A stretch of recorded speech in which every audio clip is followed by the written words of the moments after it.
So RTX voice does not work on Linux. So tell me, do I sound okay? Can you hear my air conditioning? Does it sound robotic? Or does it sound okay? Because I've had to redo all of my settings. This whole stream had to get redone from top to bottom.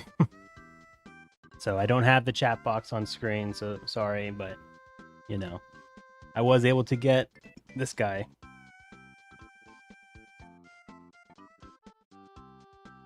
Sounds good. All right, there you go. Norman G, what's up, Norman? Hayden, what's up, man? All right, sounds great. That's fantastic. I use Windows XP. What's up, Casey? Mini Nickel, what's up? What's up? Stang, not so funny. How are you guys doing? So don't worry, this whole stream won't just be me complaining about Linux. I just needed something to title the stream, and that's kind of what's going on in my life right now. So I thought it could at least be a talking point. I will be doing a video on it eventually, but right now I'm in the throes of a 30-day challenge.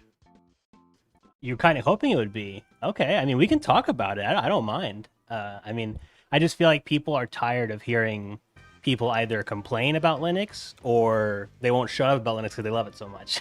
You know what I mean? Like, I feel like people are just tired of hearing it. So, I mean, if y'all want to talk about it, we can, of course. I would love to talk about. I've only had it for about 5 days now, and we can kind of talk about it because it seems like y'all are, as long as the chat stays respectful of each other and there's no shit flinging, it's all in good fun. So, like, if Hayden says Linux is rubbish and then Mini Nickel says rubbish in 1999, we're just having a good time. There's not actual, you know what I mean? Like, it's a joke. These people aren't actually angry. Let's not actually get angry. You know what I mean? We all have the same hobby. But yeah, for sure. How's everyone doing? I'm great. How are you? I am doing great, actually. Doing fantastic. How are you, man? Caught your recent video. Good $500 build. Great job, Jason. Thank you, Daniel. Appreciate it. I think I am done making videos that don't have RGB in the title or in the thumbnail, because I personally really enjoy. I love computers like that, but they don't pop. You know what I mean? They don't pop in the thumbnail, and so it's a nice little like muted build, but in the thumbnail, like truly the type of person who would build that type of PC, they probably want RGB. So that will probably be the last time I use a case like that. Not the last time, just I'm going to try to use it less often. I love the wood tone in that case, though. Me too, man. I actually really liked it. And that's why I wanted to do it. Someone wanted to say hi. He snuck in the door. Come here, buddy. Okay. Do you want to come here or not? He's... He wants me to hold him, but he doesn't want me to hold him. Say hi. Say hi. Ooh. Okay, well, I guess we could just do the rest of the stream like this. Ah, he left. Yeah, he got mad. I think the AC made him too cold. Casey says I'm having to sell all my tech gear and anything that isn't a necessity in my life. Our roof leaked. Landlord took 2 months to fix. Now black mold's everywhere. Have to move ASAP. Sucks. I'm sorry, Casey. That really does suck. And I totally get how that can be annoying. It's not only just about the money. You know what I mean? It's like now everything I own is infected. Like having to move when you're not looking to move is very frustrating. So sorry to hear that, man. Hopefully you can recover soon. Because that is, yeah, that sucks, man.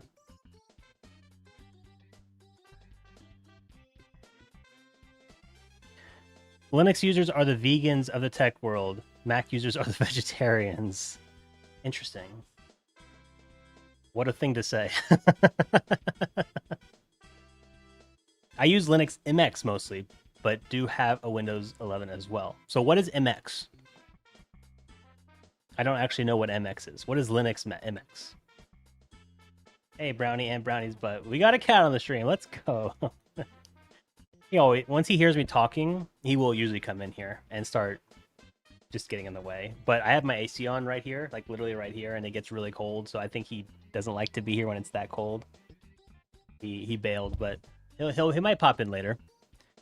Reluctant Hero, what's up, Reluctant Hero? Reluctant Hero is back from his recent trip to the first opening of the new Micro Center, where he towered over everyone in line. And then in the second photo, to exacerbate it, he held his arms up as high as they can go to get a photo.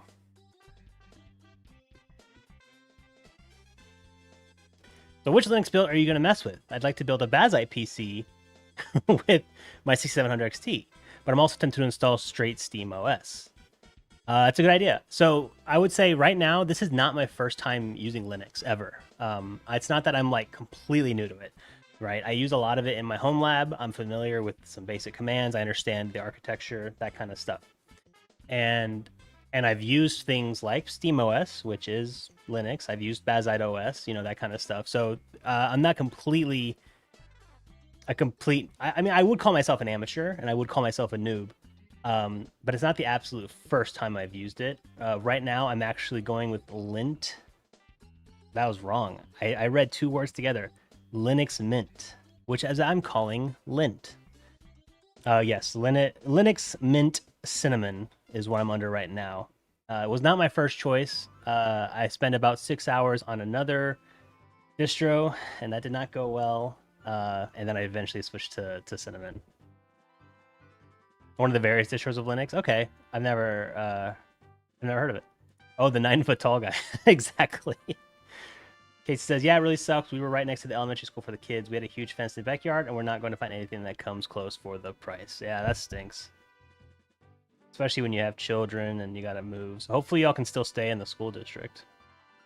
That would be very frustrating.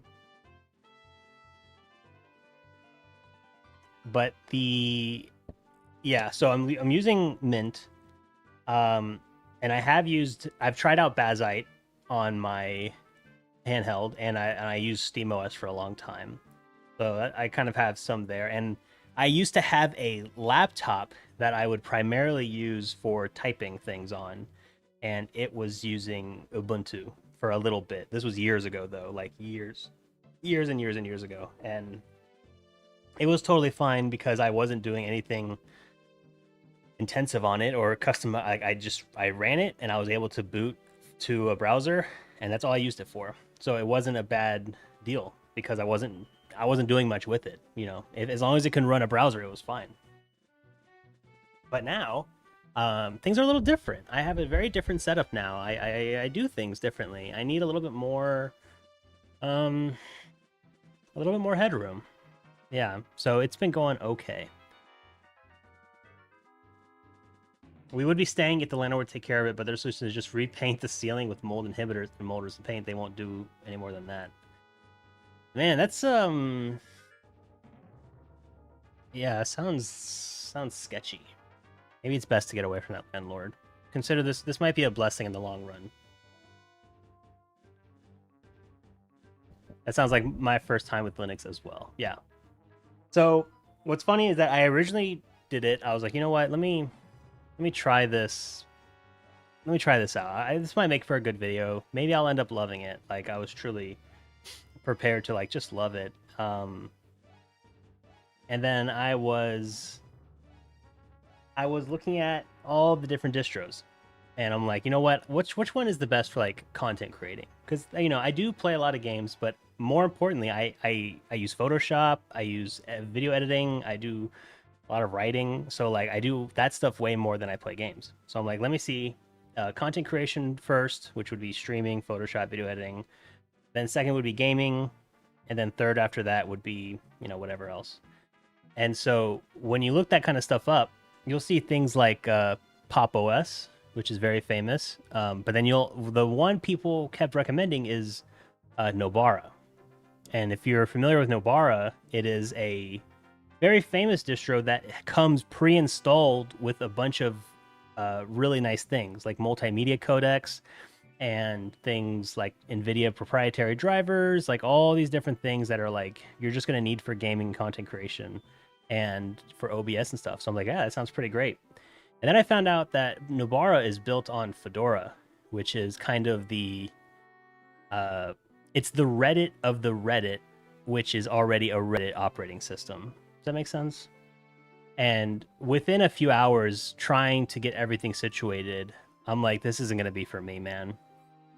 And nothing is just easy. Like everything is a hassle. Like there was, and it just wasn't working. Like I was trying to install DaVinci Resolve and it just, nothing worked, unfortunately. And I'm not saying it's the distro's fault. It's not Fedora's fault. It could be my fault. It could be the software's fault. I'm just saying it is what it is, and it didn't work. So that's just how it is. And so got rid of Nobara, and I moved over to Linux Mint, Cinnamon, the desktop edition, and that's what I'm on now. And it's been about 5 days, I believe. But 2 of those days were weekends where I don't generally use this computer as often.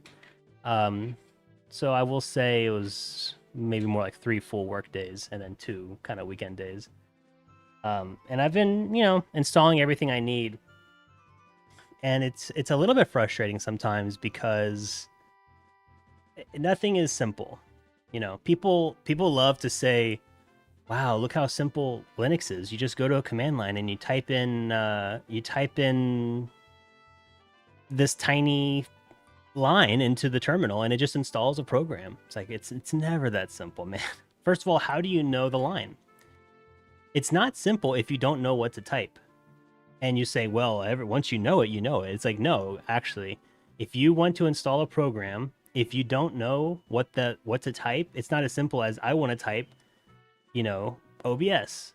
I want to install OBS. So you type in install OBS. Nope, that's not the right. Okay, I install OBS studio software. Nope, that's not right. It has to be specifically OBS-studio, right? So to know all that information, you have to look it up, right? And so if you're looking it up, you might as well, what's the difference between looking something up and typing it in rather than looking something up and just downloading it? You know what I mean? So that part sometimes can be frustrating. And then half the time you try to install something and it'll say, doesn't work. You can't install that. No, you need something else. It's not going to work. It just doesn't work out of that box. So there's been many times where just to get like a simple software downloaded, I have to go down a rabbit hole of downloading like 5 or 6 other things just to get the first thing working. Which, eventually it does, but it is truly kind of frustrating sometimes where I'm like, man, if this was on Windows, I would just, Google the name and I'd click a button and it downloads. You can look it up with the command though. Yeah, that's fine. That's cool. But I'm arguing that it's not simpler than just going to the website and downloading it most of the time. I would say the package manager or the software manager or whatever it is on your software, which is like a Windows Store, an Apple Store, that kind of stuff. I think that could be helpful. Like having I think they call it a flat pack or whatever. Those are helpful, actually. But then the problem is that I've ran into many times where if I download something from that apparently is different than just installing it from the command line. And certain settings won't work for those programs, right? So if you download a Flatpak as opposed to downloading it from a terminal or from the website, those are 2 different things. And some settings won't affect ones that are in the other one. Does that make sense? So that was kind of frustrating. So that has made me not want to download anything from the package manager or the software manager or whatever, just because I'm like, I don't want to have to deal with that. And computer says no. I agree with the problems with learning Linux. Yeah, and I'm trying to compile my notes for this because a lot of it is like learning, right? And so like Grimlong said, I didn't know you can look it up with a command though. So I'm trying not to blame Linux on things I don't know. You know what I mean? Like, it's not fair that just because I don't know how to do it doesn't mean it's not there. So I'm trying to like do my best to figure out more and more, just so I can talk about my experience with it. But I think when talking about using a desktop Linux distro for the average person, that is inevitably going to be part of the conversation.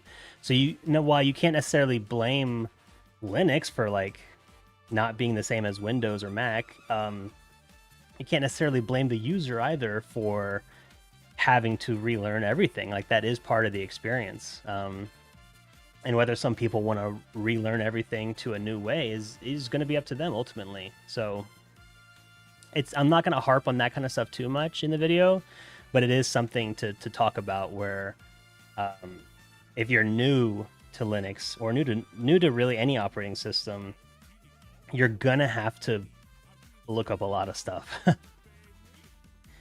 And the program installing is probably the most frustrating because so Premiere and Adobe programs are not available on Linux at all. And so I'm using alternatives, and one of the main alternatives that we talked about last week is DaVinci Resolve, right? And it's a very good program. I've used it before, and so I was happy to install that. But you can't just install it from the command line, and you can't just install it from the website or any of that. Like, it just doesn't work. There's a lot of dependencies that are necessary, and so I had to download. First, I had to download the program from the website. Then I had to download some other script from someone else that runs a script that puts all the dependencies together into the real thing you're supposed to run, and then you run that and it works. But getting to that point and like learning how to do that is frustrating because there's actually like 10 other ways to install it and none of them worked for me. And so when I install DaVinci on Mac OS or Windows, I go to their website, I click download, I click install, and it's done. You know what I mean? Can you use Wine for Adobe? I've looked into this, and I think technically you can, maybe, but it's like not good. There's like a reason why you don't want to do that. I can't remember. I did Bazai for my nephew's PC. He would have never made the change if he at any point had to use a keyboard mouse for anything. He has autism and it has to have a console flow. Bazai to achieve this. Yeah, and that's a one good point, Casey, that I want to talk about. That Linux is great for a lot of stuff. Really, really great. I mean, truly. If we took everything that Linux is good at, and then we took everything that Mac OS and Windows are good at, like in the grand scheme of things, and everything they have to offer, I think Linux is superior, right? If we had to look at it that way. But just doing a desktop environment for everyday computing, that's the one time I'm like, this isn't good. Like, it's really hard for everyday people, I feel like. My thing is Linux just seems complicated for me, at least. Windows just simplified everything, and this is just for me. Yeah, of course, no problem. I put Windows 10 2021 LTSC on Rosie's mini PC she uses just to watch stuff on, giving it a new lease on life. Nice, yeah. So the LTSC is a lower, it's like a scaled down version of Windows 10, if I remember right. It's kind of like all the telemetrics and all the bloatware and stuff removed, so it's like a really light version. That's awesome. Linux Bazite seems to be the easiest from what I've seen others do like this, switching from Windows to Linux for a try, but also go back to Windows for sure. I liked Bazite originally, but it's too heavily focused on gaming. So I think Bazite is great for a mini PC that has emulation or a handheld or stuff. But like I said earlier, I do more content creating than I do anything else on this computer. And so when I used Bazite OS on my handheld, and even going into the desktop experience, it doesn't feel like a fully featured desktop experience. I don't know. Maybe that's just me. Did I try the DaVinci Flatpak? I don't think there is a DaVinci Flatpak, and if I did, I did try it and it didn't work. I went through like 10 different ways. Basically, what was happening here, I'll check it right now if the software manager has one. It had to like create its own Flatpak. Yeah, there's not one. What that script was doing apparently is like it created its own Flatpak or something, right? And that's what got it to work. but it was like a third-party thing, and then I had to download from the official website. I had to let a script run. It was like tons of terminal. Like, I'm like, dude, no one wants to do this. You know the amount of times most people want to use the terminal? Zero, right? Which isn't fair, because even in Windows, sometimes you have to use the command line. You have to. There truly is no other way around it. But I think that's how it should be for most people. A terminal should be used absolutely when you cannot do any other way, right? It's like that's you have to. But for everyday computing, I don't think people want to type stuff. Like they want to click stuff, just like the internet, right? Like using Firefox and Chrome, you know, how we point and click on the internet. That's how the operating system should be as well for most people. They want the two to look very similar. And same with programs. They want to use programs where they click things. You know what I mean? Like it just makes sense. So the fact that the operating system is being ran by mostly typing things, but then everything else on it is mostly clicking things, it's like, well, what's the point here? For everyday computing for average people, you know what I mean? Nathan, what's up, man? How are you? The only way I can change Windows into a console experience is with BigBox, but the games don't automatically import and have to be manually added. You can make it the Windows PowerShell. I have heard of BigBox, actually. It seems cool. Try Zorin OS. It's too late, man. I'm already on Mint. Ubuntu Studio is good and the terminal is fun. Nice. That's awesome. It's a great tip. I'm a special education teacher. My students have difficulty navigating Chrome OS on the Chromebook. Yeah, I mean, if it's easier, that's great. I turn my TV on through the terminal through a auto hotkey script. Oh my gosh. How was playing games with Linux? So I have not tried any Linux native games. I've only tried Windows games and used them through a Proton compatibility layer. And I'm just thinking, like, how did people do this before Proton? Like, truly, Linux would be ass without Proton. All these Linux users should be bowing down to Valve for what they've done for their operating system. Like, truly, they should be sending them a check every month because it is insane. Because without Proton, everything, oh man, it would just be so difficult. For the most part, I've been able to go into Steam, download a game, force it through a compatibility layer, and a lot of the games do just work just like that, which is cool. That's very nice. But there's a lot of stuff you have to add that there's like something called game mode, which forces your CPU to actually give enough power for your graphics card or something. You have to do that. And then there's many times where things like upscaling won't work, so you have to, go and download this thing and then put it in the command launch title, and then it's like, hey, the frame rate's pretty bad. Let's go figure out why. And it's, once again, it's another thing you have to download and then force into it, and it's like, it's a mixture between, wow, this works great, that was relatively painless, and then this is not working. I hate this. This sucks. Why do I have to download 5 things and it still sucks? And even the things that you're having to add all those things on, it appears to be that even with everything added, it's still not as good as Windows. So I like specifically with like Final Fantasy VII Rebirth, I had to add a bunch of stuff to it just to try to get it to play stably because it kept having a low frame rate. And I eventually got it to a good point, but I'm comparing it to my old benchmarks when I was still on Windows, and it's like not even close. And so I'm having to force myself to use like frame rate cap at like 60, which again is not that big a deal, but you do have to cap yourself on hardware you've purchased and paid extra money for just because it doesn't work well with Linux. You know what I mean?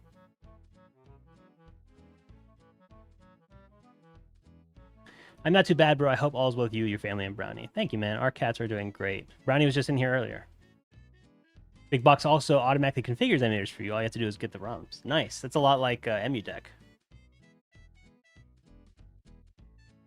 That's the thing with Linux. You tell the users, oh, X is hard or doesn't work, and they reply, oh, try X operating system instead.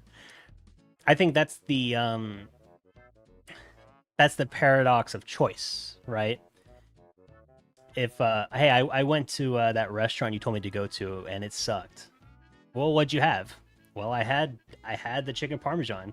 Well, that's why you had it suck. That's why it sucks. You should have gotten this. And it's like, well, why would they put something bad on the menu? if the restaurant is so great, truly most of the food on the menu should be good, right? And you shouldn't tell me to just go get another one. Well, if you didn't like that, then you went to the wrong one. You need to go to that restaurant, the other chain. It's like down the city, and that's a better one. It's the same menu, but yeah, that's the one that matters. And you can't go when you're a little hungry. You have to go when you're a lot of hungry, and you have to get it specifically right. And you have to tip the waiter like 50% just to get it, just to get the food real good. It's like all these very specific things you have to do to make it really good. And I think the rest of us are thinking like, why don't I just go get good food from this other place that's always good? Like, why have to go through all of this just to make something good when this other thing might not be the best, but it's pretty good and it's available and there's no line. You know what I mean? So I think that's a fair assessment. Or stick to Windows and it will do everything I need without starting fresh every time I find an issue. Play Night is good. I've tried Play Night. I kind of like it. When the Steam machines came out, there was a 5-year period where devs, mainly indie, ported to Linux. Nice. 2 years before the Steam Deck, Valve added Proton to Steam. At that point, gaming on Linux was viable. Okay, so very, very recently still. But you're talking about just indie. Oh, you're saying 2 years before the Steam Deck, Valve added Proton to Steam. Okay, yeah. I understand. Yeah, I'm not talking about the Steam Deck. I'm mostly just talking about Proton. Whether it was on the Steam Deck or not, I mean, that truly, Proton blew this thing up. I don't think it would be worth it without Proton. I wouldn't even be doing this challenge, to be honest. I get better FPS on Linux Mint than Windows and Rebirth. That's amazing. I don't. Like, I struggled, man. But I will say you're using an AMD card. I'm using Nvidia, so there could very well be some issues there. Nvidia just doesn't work very well on Linux, so it could be. Should I get the PS5 Pro Controller or Xbox Pro Controller? I actually, before this generation, I would always say the Xbox controller, but I actually really like the PS5 controller. I think it's pretty good, but they are expensive.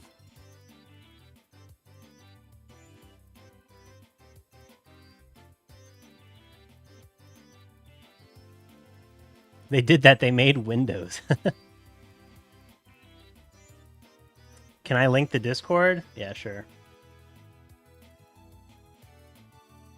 How do I do this? All right, here. If y'all want to join the super secret Discord, here's the link. Just be cool. I thought you had an RX 6800 XT now. You change cards too often. No. I'm not changing cards too often. This is the life of a content creator, unfortunately. Sometimes you need to switch things up often because, look, let me explain like this. I'm not Linus Tech Tips. I'm not a Linus, okay? I can't have a very expensive home computer and then have a bunch of other computers, right? So what that means is that a lot of the time my computer becomes the test bench, unfortunately. So that's why I never tell people this is what I have. If I was not a content creator, it would not happen. I would just have a computer and I would probably keep it for like 5 or 7 years, like truly, because I hate it. I hate switching stuff up sometimes. It gets very frustrating. But as a content creator, I have to constantly switch stuff up because I can't afford to have a bunch of expensive computers around. You know what I mean? It's just how it is. So yes, previously I was using the 6800 XT, which is still around here somewhere. But for that challenge and for the next month, I'm using a RTX 5070 through the challenge. Probably I don't see myself switching back. I might do it right before the end just to test it, but we'll see. But it's all about like what videos are coming out soon and what is going on. Like there's a lot. I wish it was that simple.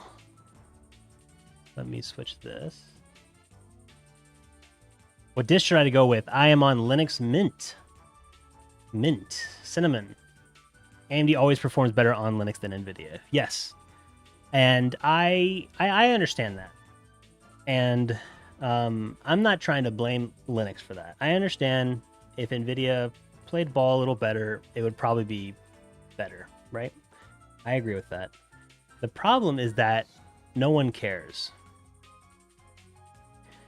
The average person, actually 99%, they don't care whose fault it is. They care that it happened.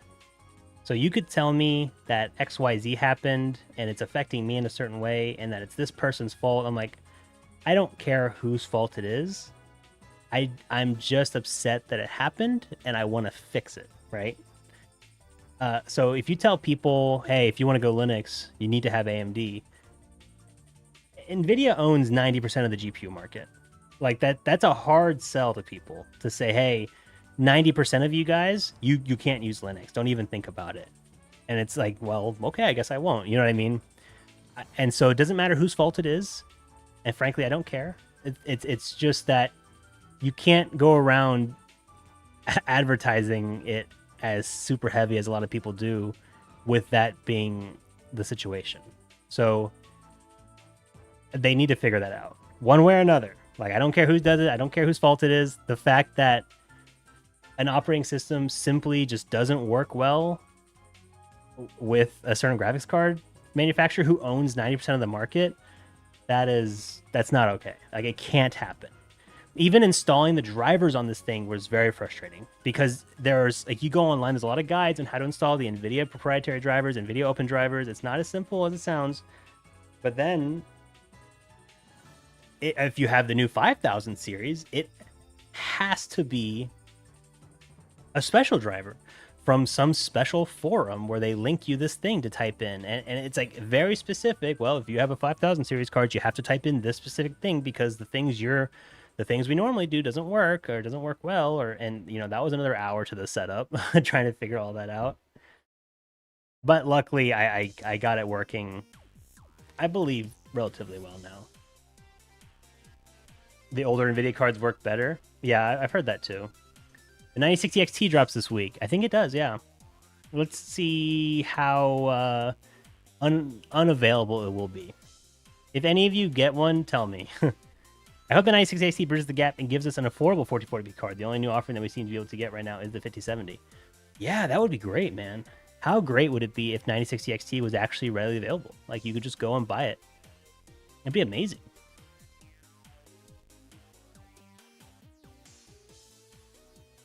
If you can actually go and buy it for MSRP, man, that would be amazing. We had 260-pound B580 FE in stock in UK this week. Was so tempted by it to resist. I don't need one. Just love the look of it. I also saw Best Buy dropping some B580 FEs this week in America. Yeah, I think they got a big supply of them and sent them out, and they're doling them out. They sold out pretty quickly, but hey, at least they existed for a moment, I suppose. All I want to know is how 9060 XT 16 gigs compares to the 6700 XT. Yeah, that'll be interesting. I think it's going to be... I made a video recently about the 6800 XT, and many of the comments were saying, just wait for the 9600 XT or the 9060 XT. It's going to be better and cheaper, and yeah, there's no point in getting this. And in my mind, I'm like, first of all, you don't know that. Second of all, you don't know that. Third of all, you don't know that. Like, you don't know. These people, all the people in the comments were know-it-alls. First of all, it's not going to be available for MSRP. Let's get that out of your head. It's not going to happen. Two, it's going to sell out in 5 minutes. Maybe even sooner. And three, you don't know how good it is. Comparing it, like, you think you know, but you don't. Like, you think you know the performance. And that's fine, but it's like people who are like very confident in what they say. Like, they're very confident saying like, this is stupid. Why would anybody buy something old? Buying the new thing that comes out next week is better. And I'm like, yeah, and then they're going to be waiting 6 months to get it in stock. And And what, they don't get to have a card the whole time? Like, it could be. Who knows? I'm just saying, like, you don't know. Some comments were a little bit more on the lighter side. They're like, I kind of want to see what the 9060 XT looks like. Maybe it'll be comparable. And I think that's a fair thing to ask. It's a fair way to question it. But people speak so matter-of-factly, like, you need to wait for this. It's going to be way better. And it's like, you don't know. You don't know. Have I heard the rumors of 9080 XT? Moore's Law did a video on it. Seems likely, hopefully. I have not, but I can imagine it would be pretty good. I mean, based on Steam, the normal card being used is still the 3060, I believe. That should tell Nvidia they don't have as many high-end customers. Yes. Yeah, it does, for sure. The 4060 is creeping up on it, too. And I can imagine the 5060 will follow suit. And even though people hate the 4060 and they seemingly hate the 5060, they will still be the best-selling cards of the generation. It's just how it is. The early leaks are saying the 9060 XT will be a slight upgrade over the RX 7700 XT. So, okay, that's a fair assessment, yes. And notice how you said early leaks, and you said are saying. You know what I mean? Like, it's not. You're not saying it so definitively. And that's why you people are in my chat are smart, because you're here. And you're saying things in a very good way of saying it, saying, I'm hopeful, I saw some leaks, it looks good, if the price is there, if the availability is there, that'd be fantastic. I think we're all on the same page there. It's just know-it-all commenters who are, like, so annoying. Can you rate my setup? Yeah, sure, post it in the Discord. Post it in the roast my setup, and I'll get to it later, okay? Old is gold. They're going to put in lots of pre-builts, that's why. Yeah, I understand. And more people buy pre-builts than anything. I think that 6700 XT is going to be the new sleeper GPU for budget builds going forward. It kind of already was. 6700 XT to me... Okay, I understand what you're saying. Just like the 5700 XT was a sleeper GPU of choice until Alan Wake 2, Indiana Jones, and Doom, the Dark Ages. Yeah, 6700 XT for the last 2 years has been the sleeper mid-range, right? It's like the mid-range card, even though it's like $250. But I do think going forward, the 5700 XT will start to like kind of be less and less and more. We're going to see more of the 6700 XT for sure. Dude, if they can get the 6700 XT used down to $200, oh man, that would be amazing. Or if you can't buy a B580. I would love a B580. And they'll put the 56 mobile in a lot of laptops, even though that's not the desktop 5060, but still, for sure. And Casey has a very good point. It's what people can afford in this economy. No one wants to spend $2K on a GPU unless they're rich. Yes, exactly. The lower-end cards will always be the most popular. Not because they're the best. They're not even the best performance per dollar. It's just that people... You're contending with a $500 or less, in reality, console. Right? A console is like $500 or less. And you're telling people to spend $500 on a graphics card alone. No way. It's hard enough to get people to this hobby. So you know what I mean? So like the lower cost graphics cards will always be the most available.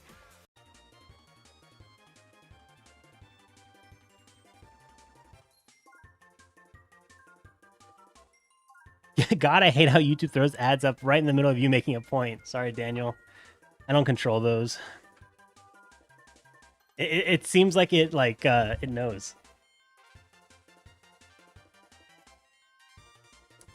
Legit, the 6700 XT, the 6800 XT is going to be the budget 1440p go-to now that they dropped in price used. Yeah, I think so. I mean, what else would it be?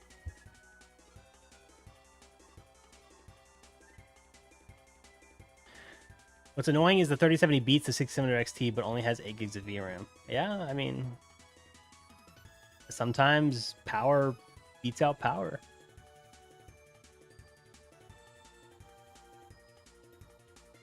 The RX 6800 XT at around $300, also kind of sleeper. I don't know if you can find it at that price, though. Well, if you can't find it at that price, you can't say that. I saw a lot of people in that video What's funny is that half the people were saying you can't buy a 6800 XT for $370. That's bullshit. I found it in my market for $600, for $500. You're a liar and you're stupid. That card will never be that cheap. Why are you saying that? And then on this hand, the other half are people saying like, actually, I got a 6800 XT for $300, for $280, for $320. It's more affordable than the other stuff. It literally was like half and half. Like people very angry at me for even insinuating that the card cost what I paid for it legitimately. And then people saying, actually, I got it for cheaper than that. So, and I got it, that was like a year ago, last month. Like it was all over the place when people bought it. And it was like a back and forth. like, this is very interesting. Because in the video, I always say prices change where you live. And some person, oh man, one person said that card costs $600 where I live in North Carolina. And I'm like, what are you looking at? $600 for a 6800 XT in America where you can use eBay. What do you mean in North Carolina? I don't reply to these, but I saw that and I'm like, what are you talking about? Where did you find that? Did you look at Facebook Marketplace for like a moment or something? It was very strange. What distro Linux do you use? I'm using Linux Mint, and this stream is being ran on Linux Mint. And I kind of feel like my camera doesn't look as good. I had a lot of... It was really hard to set up my camera, actually. I had to download some extra stuff to get it going. And I don't think it looks as sharp because the software that comes with it, I think, is Windows and Mac. And so those things auto-configure it. And I think on Linux it doesn't. And so I think this is just the generic out of the box. But it does have autofocus. Yeah, well, does it? Yeah, it has autofocus. That's nice. And that was pretty quick. I just think it doesn't look as good as normal because of all those default settings. So I could go through and I could tweak all the settings. Yeah, because the default settings are much better. Yeah, I literally looked at eBay when I watched that and found it used around that $300 price, like maybe more like $350. Yeah, that's what I found it at. I literally bought it. I didn't get like some super secret deal. I went online and bought the cheapest one. I didn't spend a year looking for it. I just saw it and I bought it. And when I looked around later, I'm like, okay, there are some cheaper and there are more expensive ones. But like, people were like, I don't know where they're looking for. They were very mad. You should have seen some of the stuff they were saying. Last time I saw 6800 and an XT for under $300, that was the last 3 months of 2024. Yeah, under $300, I've never seen that. That would be amazing. 12 gig should be the new standard. We shouldn't even be seeing 8 gig cards in 2025. Yeah, but I know. The problem is price. I don't think a lot of them are going to sell them for cheaper. Or like if they put 12 gigs on the very lowest models, the cards would cost more. So yeah, I mean, I wish. That would be great. I bought a 6950 XT for $400 direct from ASRock's Amazon storefront. Yeah, exactly. I'd even take 10 gig as the new minimum. Imagine the 5060 with 10 gig and 192-bit bus. That thing would rock. Yeah, that'd be pretty good. It looks good. You're bugging. Okay, I'm just... Look. As a creator, I know what it's supposed to look like, and I'm annoyed that it doesn't look exactly as it's supposed to, okay? I try to fix it by adding in some nice lights in the background to give me some depth, and I'm okayly lit by a single whatever, but I don't know. Maybe I'm just picky. Are you using a VRR monitor? Yes. HDMI cable or display port? I'm using a display port. Yeah. And that is one thing I was having issues with it, is like sometimes I would say I'm using two monitors, and sometimes I'll say this monitor is my main monitor, and it would still put stuff on the other monitor as if that was the main one, and swapping back and forth. And then sometimes I will have to say VSync in a game instead of VRR, and the VSync actually means VRR, like it's backwards. So like I'll hit VRR and it'll be like 60 FPS, and I'm like, and then I'll hit VRR and it's like above 60. But which is weird is that my monitor is not, my main monitor that I play on is not 60 FPS, but my side monitor is. So when I hit VRR on this monitor, for some reason, it's using the VSync of my second monitor. I'm assuming, you know what I mean? And so there's like little things like that I'm like, how is this happening? What is going on? Very frustrating. What's for dinner? I think corn dogs and tater tots. We don't cook every night because we both work and sometimes we just don't want to cook a full dinner.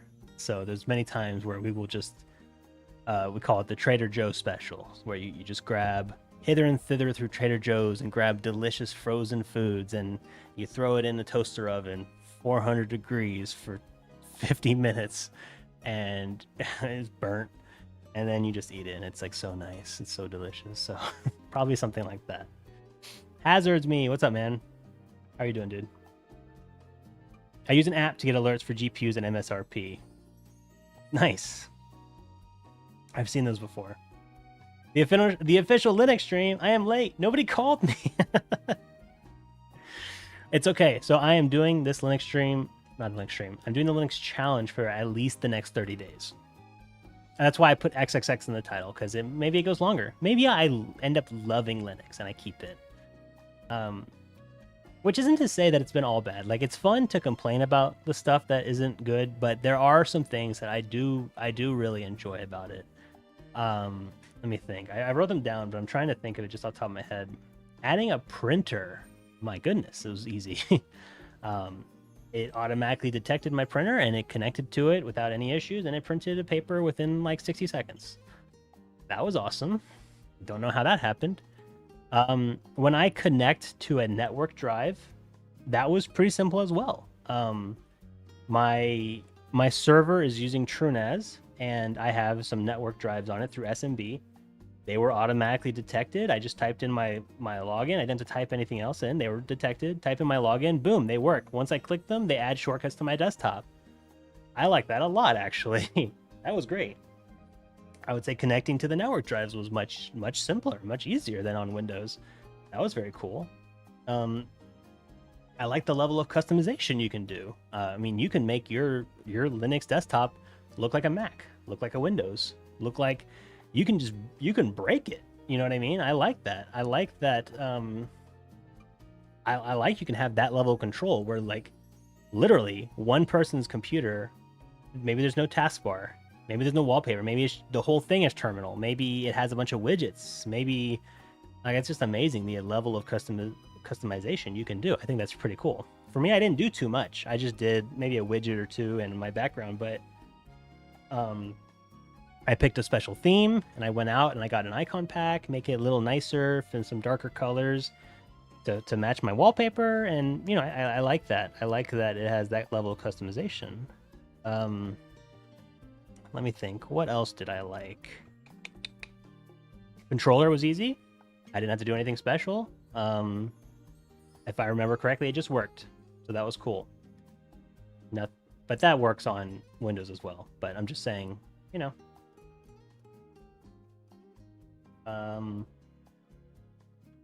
I did not like that Adobe doesn't work on it. I did not like that the Stream Deck does not have a dedicated app. You have to use a third-party app, and it doesn't work as well because the official app is great. Let me think. What else do I like? There are some things I do like. And I think, I mean, it's only been 5 days, but if you told me I had to put it on a laptop that was running an AMD GPU or an AMD internal chip, I would be like, yeah, let's do it. No problem. That sounds great. It's specifically the stuff that involves like my desktop computer, which would be like video editing, gaming, all that stuff. Is to say it's better on Linux than Windows is just not true, unfortunately. Not to say that Windows doesn't have its issues, but at this time, everyone makes games for Windows. Like, it's just how it is. So if there was better Linux support, maybe things would be better, but they're not. So what are you supposed to do? But I'm gonna give it the full 30 days, and so the next few streams will be on Linux as well, and hopefully we can get that situated. But luckily, my mic works. That was okay. OBS kind of works. The camera works. You know, seems like everything's going okay.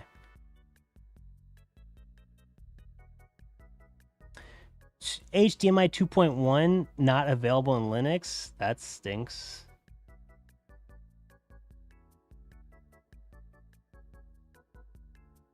What obsessed me about this GPU launch is, other than the 5070, no AIB seems to be focusing on SFF cards. Yeah, it's very interesting because all of the Founders Edition cards are kind of SFF cards. They are tiny. My God, even the 5090, like compared to what I've seen in the past from like the 4090, it was tiny. I could not believe it. Yeah, the 5070 is the Founders Edition cards are all very small. And it's interesting that I think they're just not focusing on it yet. And I wonder how that's going to come out in the future. Because those are kind of like a niche product, and maybe they just want to focus on the full-size ones first.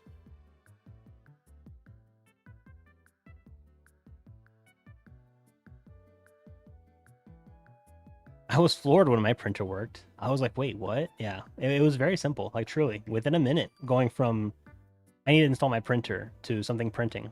It was pretty cool.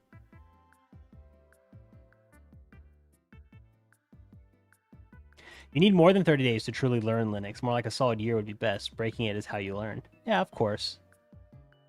I'd say that for any operating system, whether you're new to Mac OS or Windows. Obviously, more time is better. And if I was dedicated to using Linux, I would be doing a longer time. But on this computer, I use this as my work and my play, and I need it to work. And there's a very good, if y'all have ever seen Technology Connections, it's a YouTuber, does a lot of really great videos on simple machines and appliances and stuff. Very, very smart guy. He talks about Linux in a video where he kind of makes fun of Linux users, but he says, I want to work on my computer, not work on my computer. And I'm like, that is a very profound thing to say.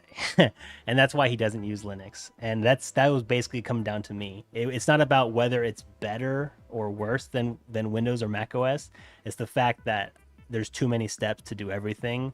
And I want the machine to work out of the box like it does with Windows or Mac OS, which is a shame to say. Linux is great for a lot of things, but working out of the box simply in very complicated gaming setups or content creator setups, it's just not it's not true, unfortunately. That's why I was saying, like, if I had a Windows laptop, I think I'd be okay with putting Linux on it indefinitely. I think that'd be fine. I kind of like it. I think it's fun.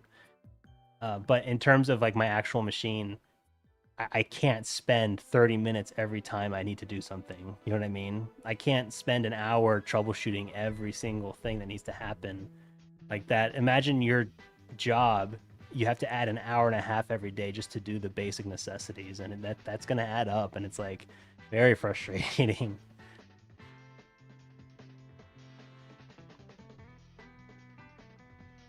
Watch the VOD of your live stream a couple weeks ago where you talked about Zorin cases on Build Up PCs subreddit. Glad I'm not the only one who cringes at the grease jokes.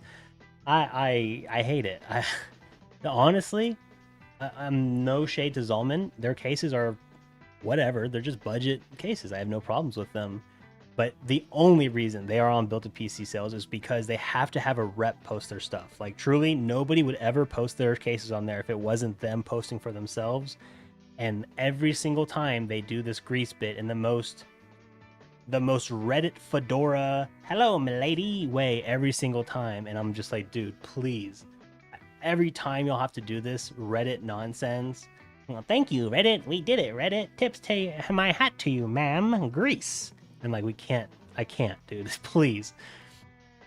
And it's so funny. Every time I see it, I'm like, I like roll my eyes.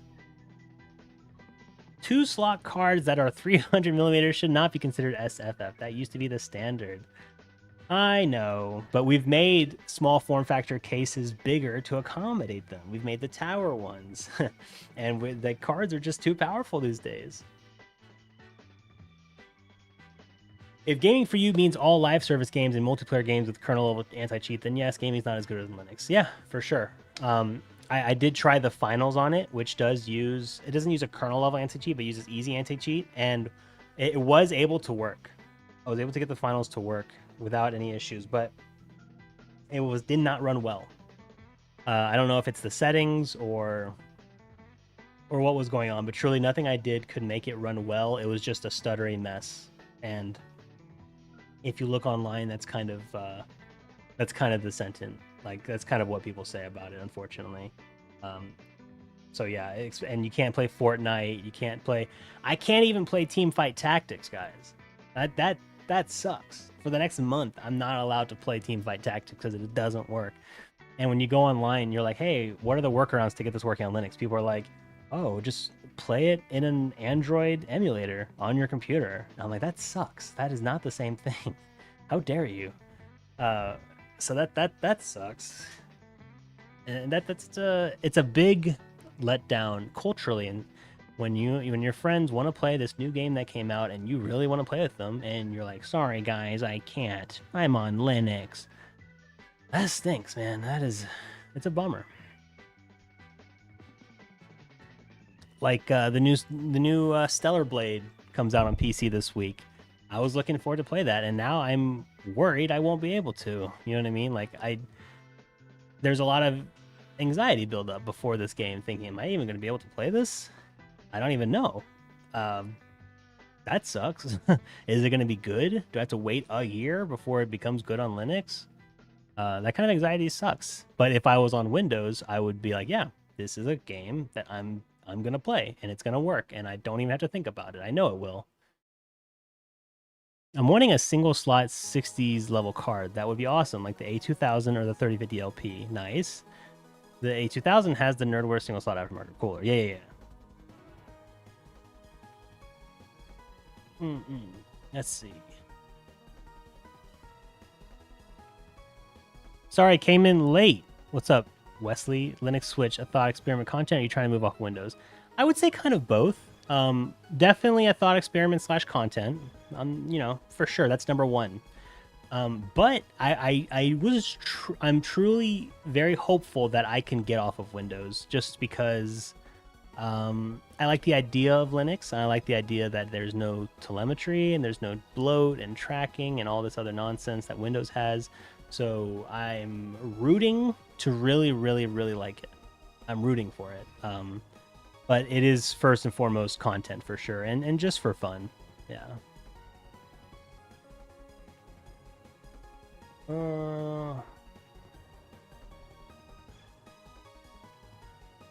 don't know, I get it, but Windows is still so good at doing things to waste your time. Yeah, they all are. I see for some users, Linux maybe being the better option in some cases. Yeah, for sure. There are many ways in which Linux is better than Windows or Mac OS. Many. But in terms of just using a computer, I'd say no so far. You can't play TFT. No, unfortunately not. TFT is running in the League client, and the League client requires Vanguard, and Vanguard does not work on Linux. If you look this up, there was like a big thing on Reddit called the Vanguard event or something where they turned it off, where it's not working for Linux. And so, yeah, you can't play League of Legends, you can't play Fortnite, you can't play TFT. All of those games just don't work on Linux. Jason, did you know Micro Center currently has the best price performance CPU in the market? The 7600 X3D. It comes with 2 to 4 FPS of a 7800 X3D. Nice. Nobody ever talks about those. Nobody ever talks about like the Ryzen 5 X3D chips. Really, a 2 to 4 FPS. That's pretty good. That's very surprising. I'll have to check it out. I'll look into it more. Is that all? That's like a Micro Center exclusive? Here's my Linux joke. Linux is easy. To change something, just open terminal, enter these 18 commands. That, and you know, Robert, I know you're joking, but it is so true. Um, and like having to Google everything is so frustrating that I've actually had to resort to using Chat GPT to solve most of my Linux issues. Because if I Google it, you get 100 snarky people and 50 answers that don't solve your problem, and 50 answers that are just switch to AMD or just do this or just switch that, like just do something else. And then whenever I tell Chat GPT, it's like, oh yeah, here's how you can fix that, and it spits out a command I can copy and paste. And oftentimes it's between 1 and 5 commands. But yeah, it's very frustrating. I run Windows games through Heroic Launcher with Proton as the runner. Most games work. Yeah, for sure. Most games do work. But we had 7600X3D in stock on the UK too. Shocked. It's normally only sold in the US. Aiden, how does that make you feel? No, we have them in the UK at Overclockers UK. Okay, gotcha. How does it make you feel, Hayden, being in a country that doesn't have what we have? Like, in terms of hardware. Like, because I know a lot of people, I see this in the comment section a lot. A lot of people complain that they're not in the US because I post prices based in the US. And they'll complain like that's not even available in my country. I will never be able to buy that ever. And they just kind of just say that, and I'm just like, well, it sucks to be you. I'm like, sorry, I wish it was. But coming from someone who's here, but you're not the only person not in the US, but you're here. So what are your thoughts on that? Because you said you were even shocked that they have that because it's normally also in the US. Is it annoying to not having full access to hardware that is available elsewhere? Okay, it's not too bad. I mainly buy used tech these days, but before that, yeah, US had much better prices than us. Yeah, I have seen that, a lot of prices. But you live in a first world country. I've seen it a lot in places like Malaysia and the Philippines, but even in other first world countries like Singapore, where import taxes are like so crazy that some games or some hardware are like so expensive, like insanely overpriced, especially in the used market, because if the new price is X amount plus 30%, and this is before all the tariff nonsense. Well, it's their own tariffs towards the U.S. And the used market is according to that, and it's so bad that like it's very common in a lot of countries that if you have the means to buy a $1,500 graphics card, you have the means to fly to a nearby country because it's cheap. It's pretty cheap there if you're flying on like Air Asia or something for $100. Go to the mall, pick it up, and then fly back to your home country, right? For like a lot of the stuff, if you have the means to buy it in the first place, you have the means to make it cheaper and just go get it yourself, which is crazy.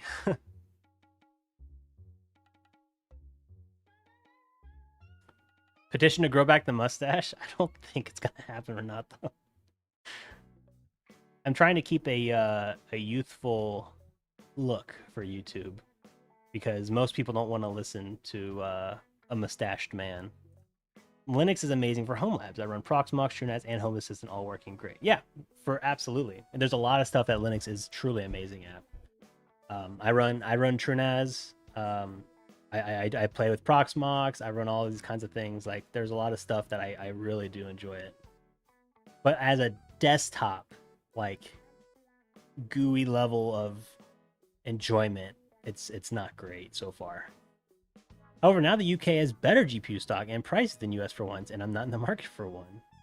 Cars and motorbikes are another one. They are so much cheaper in the US than the UK. Really interesting. I thought it's funny that you say that, Hayden, because they are much cheaper elsewhere. I thought the US is very expensive, but if I've been to like Malaysia and stuff, and China and Japan and places like that, where yes, cars can be very expensive, but they often have local cars that are much cheaper, especially for motorbikes. I mean, in China, you could buy a motorbike for like $200. Like it was crazy, and it was pretty good.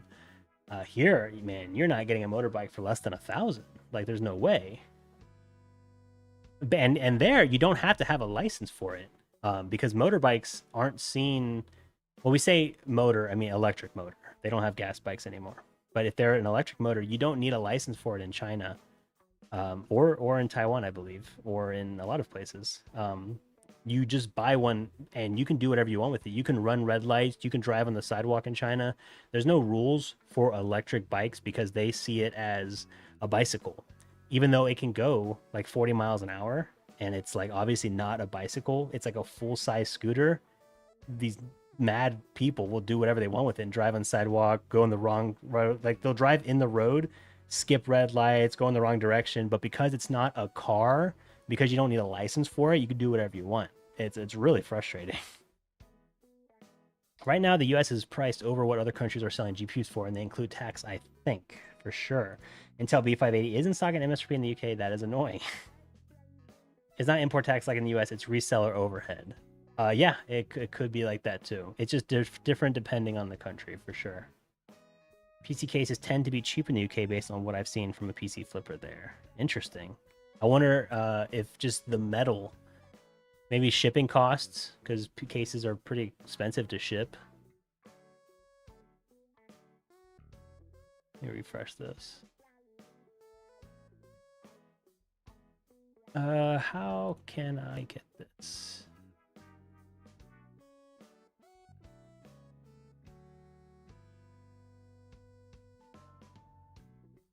All right, let's look at Ant-Man's setup. How can I do this? He submitted his setup in the Discord, and so I wanted to give it a look. It'll be window capture. We'll name it Discord. We will call it Discord. Boom. Oh, it's on top. Boop, boom. Okay. So we're going to look at Ant-Man's setup. How do I make this big? He just says rate it. Okay. What are you watching? So I see you're watching me. It seems like you're also watching 2 other shows. Now, Ant-Man, as far as I know, you live off the grid and without electricity. So I don't know how you're powering all of this. And I know you drink well water. I don't know what I'm looking at, man. It's too dark. I see you've got a tablet down here. A mini monitor here. I think this is also a normal monitor here. It's so hard to see. Your computer looks like a lantern. This is that weird case that looks like a transformer, right? What is it called? Have y'all seen that? Like, looks like a transformer. It looks like a lantern that you can carry around because of your lights. I see you've got some night glow here. Or is that like a little light thing you have in your room? That's interesting. Hostile takeover LMN. Is this like a reality show? He's in your Discord now. The government can track him. Yeah, it's true. Is that Escape from New York? I don't know, actually. Let's see. It's hard to see. Okay, then you turn the lights on. Thank you. Okay, so now we can see. Yes, this is that weird Thermaltake case. The Thermaltake AHT200, he said. Okay. Okay, so you're watching too many things at once. I don't mind my face being the side monitor. I think that's okay. But if you're playing a game, but watching 2 shows at once, I don't know about that. You've got a little tablet here. Is this a stand-up desk? Is this a flexi spot desk? Is your chair... Okay, so hold on. So you're using a flexi spot desk, which is a stand-up desk, but then your chair is like a hold on, I guess it's not coming up. Hold on. Let me bring this in. Oh, because y'all can't see the bottom. Yeah. Look at that.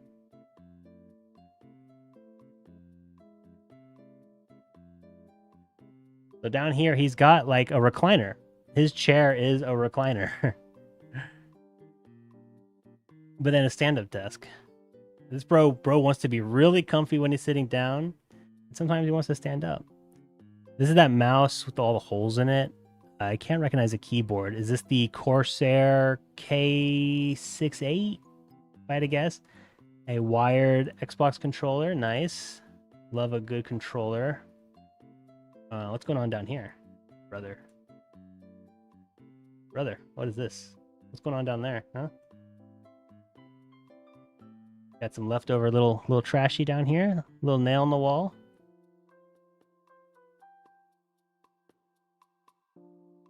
All right. I mean, I like the way your monitors are set up. It looks like they don't take up too much of your desk space, which is something I really enjoy. I like your vertical stacked monitors. I think that's cool. I think you've figured out a way to have 4 monitors, and it's not like taking everything up. You know what I mean? I'm surprised your big monitor is your top monitor. Was this like an extra one that was cheaper, and this is like a gaming monitor or something? Because usually I would have the big one be the main one. Let me see if I can pull this up. My chair is a recliner. Yes. It's grandma's chair. Whoa, whoa. There's 2 highlights on screen. What the heck? You'll see that? Why is that? Weird. It's a HyperX keyboard. That hole in the wall is the other side of the attic. Okay. So you live next to the attic. All right. You have 2 tablets. Interesting. 2 tablets, a little extra keyboard here. Some personal massage tool, I suppose. Let's see. You're using a audio interface. I'm guessing to plug in some nice headphones. This is your Wi-Fi or router. Maybe you have a nice mic. I don't see a mic though.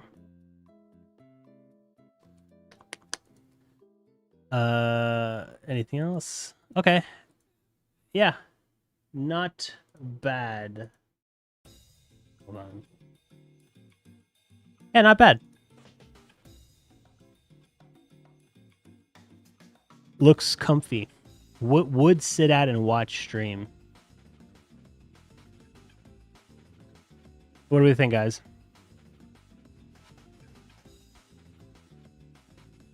Carpet doesn't look too dirty. Could use some cable management. A little bit. This, I'm surprised you don't. This doesn't bother you. I would be kicking this cable all the time.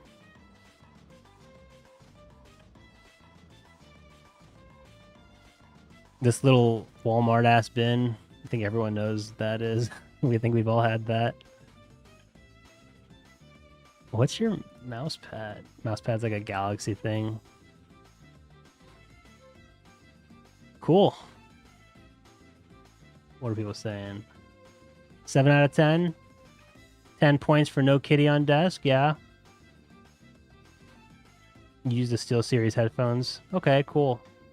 He's got almost as many screens as I own, but on one desk. I have mine across 4 PCs. Yeah, and that's what I gotta say. I'm surprised it doesn't look too cluttered, because this desk is quite small. It's like a quite small desk. But not only does he have 4 monitors on it, he's got his tower on it. And he's taken up most of the room, but I mean, he's figured it out with whatever. I think he's using 2 mounts here, a double stack, one holding this one, and then this one's just on the table. Bro has got a lot of stacks. He's got a little external hard drive up here to hide from the man.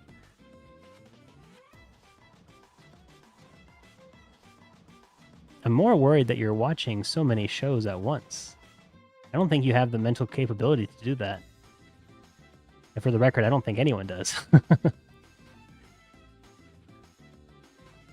yeah, not bad. I agree with Dylan. I think a 7 out of 10 is pretty good. Biggest monitor equal watch TV on that one. Yeah, okay. I can see that. Why is it doing double of these now? Oh, okay. It's just on that one. Okay, that's cool. Yeah, nice setup. Ant-Man. Not bad at all. I plan to add 2 more monitors where my PC is and put my PC on a side table. Why do you need so many monitors? My blue light died. No, I'm just orange now. Yeah, why do you need so many monitors? I've been in your situation where I thought, you know what, more monitor better, but then it got to a point where I'm like, more monitor, just more clutter, more stuff to put on screen, less focus. So now I just use a single ultra wide and then a second normal 16:9 monitor, uh, because yeah, it just sometimes it gets to just be too much to watch multiple things while gaming. You're cooked, man. You are cooked. You're already not paying attention while gaming, right? You're not really like in the moment of the game, which is fine. But you're watching multiple things. Just watch one thing. You're only listening to it. You don't need to watch multiple things. Play your game and enjoy it. And if it's like a boring game, like a multiplayer game, watch one thing. You don't need multiple streams up. You're not that guy, pal, okay? You're not that guy. But yeah, not bad. Are those monitors dark web to prove? That's true. Aiden said, I bought my first 1440p screen last week, the ROG Strix one, of course. Nice, dude. One of my friends bought an ROG Strix 1440p monitor during Black Friday. I think it was like $150. It was pretty crazy. It was a really good deal. Maybe it was 200. I can't remember. 150 or 200. But it was like 1440p ROG Strix. I think it had not VSync. It had FreeSync, like 144 hertz. It was like 27 inches. It was like a really good deal. And he's been using it. Said he likes it a lot. So Hayden, will they eventually have an ROG Strix house that you could like live in? Like it's just a sign of the ROG logo, and the house is designed that way. I think that'd be pretty cool.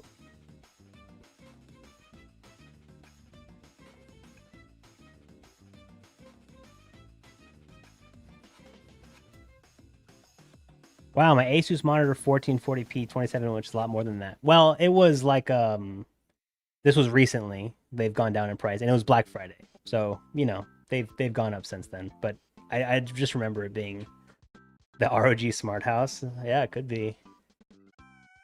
Hopefully, I've just started to design a motorcycle frame that's ROG logo shaped. Dude, poor Rosie, man. Poor Rosie. I've also one monitor for the football game. I think that... Okay, fine. We'll say 3 total. 1 for your game, 1 for your football game to watch, and then 1 for actual watching. Because I'll agree, sometimes football games aren't really for watching. You're just kind of looking at the score. Sure. You know what I mean? But you do kind of still want it there, even if you're not listening. Yeah. That's fine.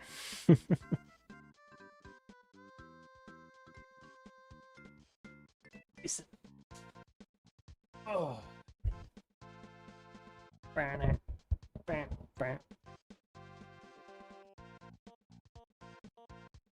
Keep messing my arm up.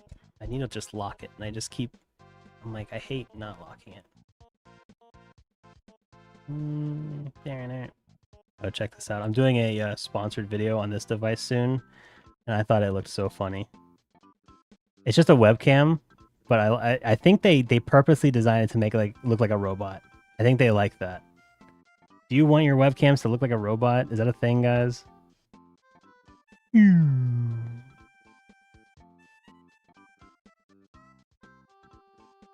I found out what happens when 2 single guys share an apartment. 5 gaming chairs in the living room instead of a couch.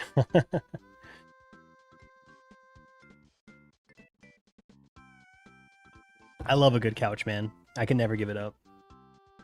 If they designed a... So let me tell you all this story.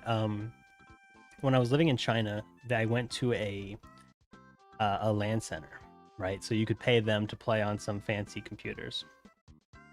And first of all, you cannot go if you are not a Chinese citizen. Like, it is impossible. So the reason because of that is that to play there, you have to give in a Chinese ID, meaning you have to be a Chinese citizen. There's no way around it. And you can't do it. Like, they won't take you. And so their way around that is that they just used... what like each other's ID. Like the workers gave us their ID to play there. They're just like, yeah, you'll just, well, it's all in Chinese, but basically said, okay, yeah, we want the money. You can just play on our ID, which would mean that they would be susceptible to any, anti-government nonsense we got up to. But they were pretty confident, so they let us use their ID, and we wanted to play Overwatch, and they also didn't have Overwatch accounts. So we had to ask, how do we play Overwatch? And so again, they were asking around in the center, like, hey, does anybody have an Overwatch account so these two foreigners can play? And I think in China, they get kind of excited to like anyone who's not Chinese. They'll do whatever you want for them, unfortunately. And so yeah, they gave us their accounts to play on. But at that LAN center, they had two types of computers. They had like the normal ones, and then they had like the deluxe edition. And the deluxe edition was like 50 cents more an hour or something. It was like a little bit. But the chairs they had were basically like recliner chairs, right? But they were upright enough so that you could use it at a desk and it felt okay. So it was as comfortable as a recliner, but you could still sit up at a desk. And it had the recline function. So if you wanted to, you could just lean back in and put your feet up like any other recliner. But at the bottom of it were caster wheels. So you could also roll around in your desk. And I loved it. I was like, this is a great design because this chair is super comfortable. It's pretty big. It fits the area. I can roll around it. There's like no downside to it. It just worked. It was super comfy and it fit every scenario I could think of. And so we would always go to the deluxe edition just because the chairs were so comfy. And it was kind of like in the corner, and nobody ever used the deluxe edition, so we wouldn't be amongst the average people over there. We could kind of have our own section, which was nice because in China, if you're not Chinese, people just stare at you 24/7. So we would go into the corner and like play Overwatch or just do whatever, play World of Warcraft or whatever. And after a while, doing the ID thing was kind of annoying. So I would just bring my wife's ID with me and just use hers. And they don't really care. Like they don't care. It's not like you're breaking the law. Like they know we don't have an ID and they know they can't let us. Like their system does not let you do it. It's built into the government where you can't use the computer without using an ID. It's not like they were just being jerks. Like they truly could not do it. And so they just needed an ID to do it. And so yes, technically they were committing fraud by like letting me use someone else's ID. But it's such a small amount of a small chance to get anyone to get in trouble. That camera, the camera looks like a robot from WALL-E. I agree. That's what I thought of too. And I'm like, this must be intentional. Yeah, so prepare for a dedicated sponsor spot on that. I started to use an old tablet that I had lying around. The touchscreen functionality works, so there's no need to tab out. I was only using a second screen for Discord anyway. Nice. I think a lot of people do that as well. Screens in general becoming really affordable. I was talking about it in another Discord. Basically 1440p ISP high refresh screens are so affordable. Yeah, it's crazy. I remember in like 2019, 2020. Yeah, 2020. So before the pandemic started, so before monitors went up in price, Dell had one that it had G-Sync. It was 27 inches and it was 1440p, and it would occasionally go on sale for $35, and it had these very thick bezels. And at the time, everyone thought like this is the GOAT. Like $350 for this is the way to go. This is the great bargain. Now we get so much cheaper than that, and the monitors are better. They have higher refresh rates, they work better screens and everything, lower power or better power efficiency, and they're way cheaper. So it's so interesting how prices fluctuated based on manufacturing trends. I use all 1080p monitors. Most I paid for one was $175. Yeah, 1080p monitors are dirt cheap now. It's crazy. Even if they're gaming ones, it's like so crazy. When you use Mac, you buy stuff that works with Mac over time, and when you use Windows, you buy stuff that works with Windows over time. But doing the same for Linux is seen as a giant fault with Linux. That's a fair comment, Adam. But the problem is that everything works with Windows and Mac, right? Name you name anything that doesn't work with Mac or Windows, and I'll name 100 things that don't work with Linux. You know what I mean? And so if there was more things that didn't work on one or the other, which there are some things that they only work on Mac or they only work on Windows. Like there are some things for sure, but it's such a small tiny amount that don't work on one or the other, um, and that's unfortunate. But when you think about how many things don't work on Linux or they require like weird workarounds, it's in the hundreds for every one that doesn't work. So consider like, it's mostly software. It's mostly software that doesn't work on Mac or Windows. But even then, it's like a very few and far between, and it's very specific kind of stuff. And luckily, alternatives exist that are just as good or better. And so whenever you think of like what's an alternative for Photoshop on Linux, people will often say GIMP. But for anyone who's used GIMP, it is not an alternative for Photoshop. Basically, GIMP is like MS Paint Plus. It's not nearly as good as Photoshop. It doesn't have any of the AI capabilities. It's not anywhere close. It's a great average photo editor or image editor or whatever. It's fine for that, but in terms of like all the special nuances, it's not really there. And now I will say Premiere Pro, yes, there are some video editors available on Linux that are compatible. Like we said earlier, DaVinci Resolve is just as good or better than Premiere Pro. So you can't really say that, right? And then on Mac, you have Premiere Pro, you have DaVinci Resolve, and you have like Final Cut Pro.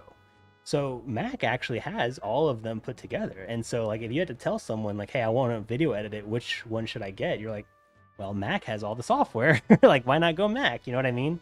So we have to kind of like find out what we individually use, right, on each one. And if there are less compromises on Linux for what you're trying to do, and there's more open hardware for it, and it's just an easy time to do what you want to do, then I think Linux can be great. I know for a lot of people, Linux or Mac are like the preferred programming operating systems because of different interoperability. I think that's great. So you just need to find out like what is good for you. But like according to your original question, is that there's just so many things that aren't available on Linux, or if they do have it, it's worse. There are few options that Linux has that are better. And because of the open source nature, because they're not getting paid sometimes, because of Mac is going to build out the best software for it, Windows is going to make the best software for that. People want, most people use Windows, so it's like, well, let's make it for Windows. Why would we ever make it for Linux? So you can't really blame Linux for that situation. It's just kind of how it is based on open source and free and like not having a big company behind it. You know what I mean? So it's just kind of how it is. That's just how I feel. I don't know. I wouldn't say it's a giant fault. We do say giant fault because that is giant for people who use it. Like if they're saying, yeah, I just want to use Premiere Pro, and they go, well, it doesn't work with Linux. They go, well, that's a giant fault. You know what I mean? Like that is a giant fault for me. It's like, well, I want to use Final Cut Pro. It's like, well, that doesn't work on Windows. Well, that's a giant fault for me. You know what I mean? When you say we buy stuff that works with it over time, I'm not sure if you mean like hardware. You're talking about like headphones and mice and keyboards and all that stuff. Generally speaking, most of that is going to work in Linux as well. But when you're saying you're buying it over time, that's insinuating that people are getting into it and not having any of that stuff yet. And whenever people are talking about making the switch to Linux, they're talking about moving over everything they already have, which has already been working on their operating system of choice. And so when you tell them half of that stuff doesn't work on Linux, it's like, great. Yeah. Like I said, I was more talking about hardware and accessories, but I do get your point. Yeah, I agree with you. Luckily, most accessories at the very least do work on Linux these days pretty seamlessly, which is fantastic. I didn't, for my keyboard and mouse and my headphones, I didn't have any issues actually, which was awesome. I was truly worried if I had to like install a like a driver for them, but honestly, it was pretty good. I liked it a lot. It was great. So I was super happy I didn't have to do that. The only thing I can think of is that on my keyboard, when I reboot my machine, my keyboard will not work until I unplug it and replug it back in, which is kind of annoying, I suppose, but I don't know why it does that. It could be a USB power issue. I don't know, but I never had to do that on Windows, so it's something to bring up. And so I understand where you're coming from, and I think that's more of an issue for people who have really high requirements for their operating system, because most people don't. They just want something that works out of the box. They don't want to have to tinker it. You know what I mean? But thanks for your comment. I totally kind of agree with you. I understand where you're coming from. Mac OS challenge next. That wouldn't be that bad, frankly. I think switching to Mac OS would not be the end of the world. It would just be annoying for gaming. The content creation part would be chef's kiss. Would have no issue. I've used Mac OS pretty often. In fact, my daily driver laptop is a MacBook Air. So I'm familiar with Mac OS, at least a little bit. But there are some bugs that I continuously get on it that are very frustrating. And I wouldn't want it on my desktop computer. Although I have done that in the past. But I don't game on it. I primarily, content create, write, that kind of stuff on it. And the gamings I do play on it are going to be things that work on it. Because I don't want to play AAA games on my laptop. I have no interest in that. So I primarily play like Teamfight Tactics or, just little esports games. I bought an Asus TUF 1080p 180Hz IPS monitor from Micro Center for $80. Heck of a deal. That is a great deal, man. Fantastic. It's crazy sometimes. He says buy over time, but I had to buy the PC, mouse, keyboard, Windows 11 Pro, headset, speakers, monitor, and storage. Very true. If you are coming from, when I was speaking, is you're coming from another system. Dylan was coming from nothing. So that is true. Anything you get into it in a gaming hobby is expensive and requires a large upfront cost. Very true. That's true. If you're coming from nothing, no matter what you're buying, if it's Linux or Mac, you have to buy all this crap anyway. Very true.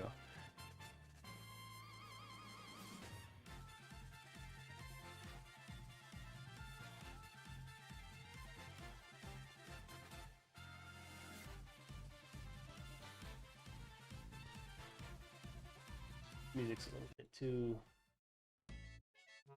Here we go. But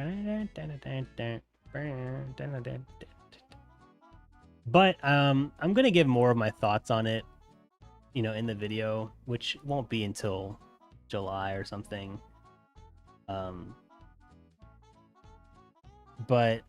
I'm gonna stick it out. I'm not gonna cut it, and I'm gonna preface the video to say that I use a PC handheld that runs Windows right now, and I use my laptop sometimes that has Mac OS. Like, I'm not gonna just throw them in a drawer for a month, but most of the stuff that matters gets done on the Linux PC. Like, that's the important stuff. Those other things are tertiary. They would never change anyway. I primarily just write on the MacBook for now anyway. The stuff that actually matters is my desktop PC, but that'll be in the video too. Well, good job. You got it, Jason, throwing videos on budget banger PCs for sure. I did. If y'all haven't seen it, I released a video today about a $500 budget banger PC. My build is a 1-for-1 remake of a Jason Weber build. Yeah, that's true. Dylan's using the Lenovo P520, which is fantastic. And we can talk about some upcoming videos. I have, if y'all remember the $200 PC one I did recently with the HP Z440, a lot of people were mad that I didn't upgrade it because I was really trying to stick to a $200 PC, and people are like, well, if you had just spent 20 or 30 more dollars, you know, you could have gotten way more performance out of it, and they are not wrong. But I was really trying to stick to $200, trying to stay like hardline. But a lot of people said, yeah, like, why didn't you upgrade it? Why didn't you do this? Why didn't you do that? So I'm going to do a follow-up video to that one where I do upgrade it and talk about, like, is it worth adding the $20 or $30? You know, it depends on the person. Originally in the video, I was like, no, don't spend any extra money on this. You don't want this PC. You're not going to keep it forever. Like, just use it. Enjoy it now. Just save up for a better PC. Like, in my mind, upgrading the $200 PC is like putting leather seats in your beater car. Like, yes, it's going to be better, but are you going to keep that beater car forever, or is it just kind of a temporary thing? Like, why upgrade it if it's temporary? If you're trying to save up for a computer, why not just start right now and just use it? Like, it's going to work that way. So yeah, people were super salty about the $100 Fortnite PC. They're salty about everything, dude. That's what I've learned. But I think they were actually right about the $200 PC one. That's why I want to do a video, and I think I'm going to title it like the internet bullied me into upgrading my $200 PC or something. Like, basically, like, people yelled at me to upgrade this, and it's going to have like a comment in the thumbnail or something. I thought that'd be pretty funny. So basically what I am going to do is I'm going to increase the RAM to quad channel because I originally had dual. And I'm going to put in a better CPU for like $10. It is very cheap, like, so they're not wrong. And then put in a slightly better GPU. And so all in all, it should be like $230 instead of $200. But it is going to be a better PC. So that might come a little bit. I've got a lot. This is a very busy month for me. What's weird is that in May, so things come out after the fact, right? So if I'm busy in May, those videos come out near the end of May and then start of June. And then if I'm busy in June, they come out near the end of June and start of July. And so during May, during April, we were getting a lot of tariff stuff. And so those tariff announcements literally hurt my income, because a lot of companies I work with, they are from overseas or they operate with overseas vendors, and they were all scared. Like, they, you know, in times where, hey, my company might not be around tomorrow, or I might be getting charged 300% on a webcam or something, they're not really hitting up small YouTubers to make sponsored videos for them. You know what I mean? So for like the whole month of May, for the whole month of April and partly of May, I had like no one contacting me. Like, no one wanted to sponsor a video. No one wanted to work with me. No one wanted to collab. And I think I was talking to a few of them. It was primarily like, we're scared. Like, truly, like we've been told by our bosses to just chill on nothing that's a sure thing. And a sure thing would be something like a Linus Tech Tips. You know what I mean? And so, like, yeah, I had like no sponsors. And if anyone watches every video, you know that for like 9 months, basically every video I had a sponsor on it. But in the last month or two, there were many that didn't. Like, most of them didn't have a sponsor out of nowhere. And so now that the sponsor, like the stuff has kind of cooled down on the tariff stuff, they all kind of came in at once. So I have a very busy June. I have a Nintendo Switch 2 video coming out at some point. I have the $200 one coming out. I have a one that is talking about a streamer setup. So that's going to be like, because, you know, I'm not an expert at streaming, but I've been doing it a little bit here and talking about kind of my experiences by doing it. And it's a sponsored video, but it's hopefully it's some good content. What else do I have? I have some secret ones that I can't tell y'all, but I want to tell y'all some of the ones I can talk about. I'm doing a video going over emulation in a mini PC that has a 7840HS, which is like an AMD Ryzen APU. They'll be doing some content on that, some emulation stuff. So anyone who likes emulation or low budget, high powered mini PCs, we were talking about that, and 1080p gaming. That'll be pretty fun. I'm doing another $200 PC, but that won't be till the end of the month. But that won't be one that's going to be like an office PC. It'll just be like a real PC, like a custom PC, X99, that kind of stuff. So that'll be fun. And then I have a couple that I can't tell you about. I have that network rack one I've been talking about for months. I have it totally written. I just need to make it a super secret one I can't talk about. And then eventually, probably in July, I'll have the Linux video out. So I've got a lot on my plate. Like June is like, I got to get to work. Like things, we got to go. Like a lot of them have deadlines, and I'm trying to both make them good and fast. So but I don't work very fast. Meanwhile, Okanos has been going hard with promoting their cases. They haven't been in touch with you, Jason.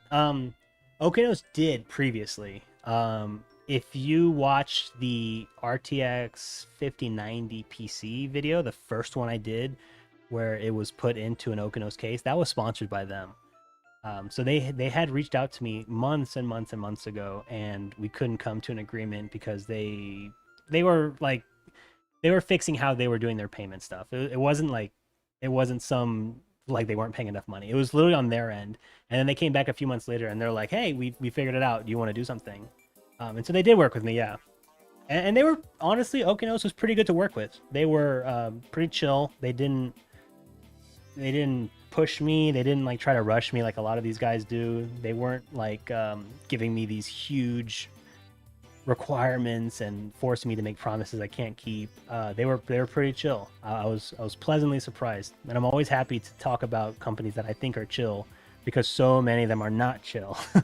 And that could be down to the marketer I work with at that company, and not necessarily that company as a whole. You know what I mean? So I don't want to blame X or Y company for the whole company sucks because one marketer was a bit overzealous, but it just depends on their company culture or how they handle content creators. But Okanos was pretty chill.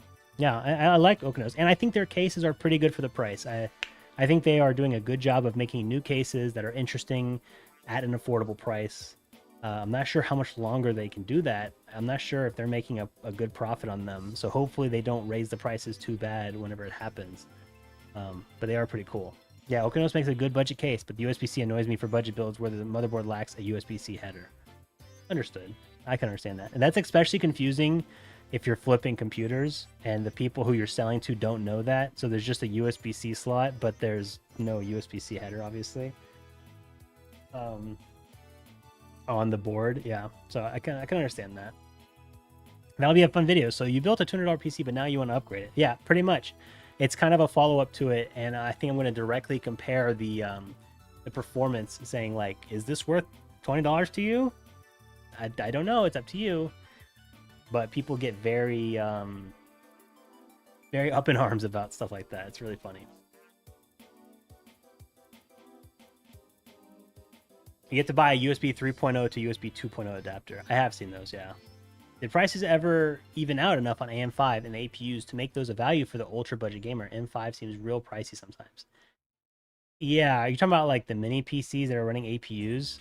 So this is a mobile APU, so it's a little bit different than stuff like the 8700G, which is AM5.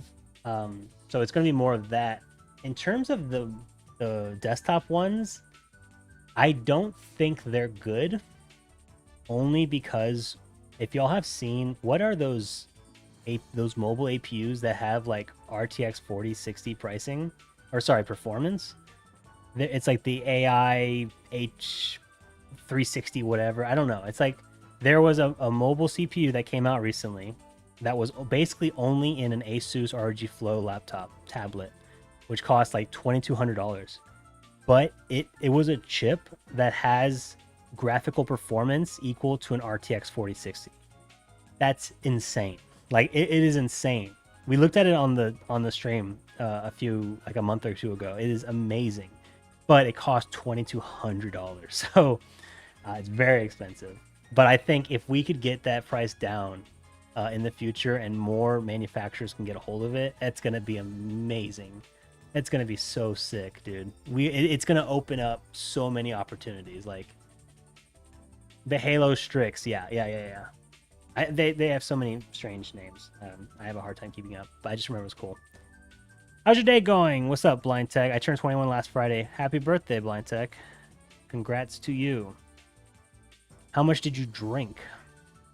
I'm guessing you drank half a gallon of vodka? Happy birthday, man. We don't get Okino's cases here in the UK, and they are far from cheap when coming from Amazon US. Dang. They're pretty good, Hayden, I'll admit. I like them a lot. The few cases I've used from them, they were all pretty good and pretty well priced. Yeah, I want the Z Flow 13 so bad it's sold out even being that expensive. Yeah, it is like $2,200, and even with that price, it was sold out day one. It's crazy. Like, it's so cool. It is like this thin. It runs like a 4060. So crazy. I wanted to try it so bad, man. I was like, God, imagine that. You're on a plane playing on an RTX 4060 on a tablet that's this thick. Oh, it's so crazy to think about. It'd be amazing to try out. That was the one time where I'm like, man, I wish I was a bigger YouTuber so I can get access to this. That would be so sick. Yeah, okay, here's the name. An AMD Ryzen AI Max Plus 395. It has 16 cores, hyper-threading, and a GF 4070 roughly. Okay, crazy. Crazy. Amazing. An amazing chip. Not only is it like a powerhouse CPU, like that APU is nuts. And I think is that the chip they put in the framework PC that sold out pretty quickly as well, that only cost like $1,200 or something? Or is that a different chip? Y'all know what I'm talking about? They had like a modular framework mini PC they're releasing, but you couldn't remove the RAM or something because the timings on the CPU are so tight, it has to be soldered to the board. People were like upset by that. Yeah, it's been quietly snuck into a few minis, the framework desktop, and a $4,000 HP workstation laptop. Dude, these mobile chips are just getting better and better.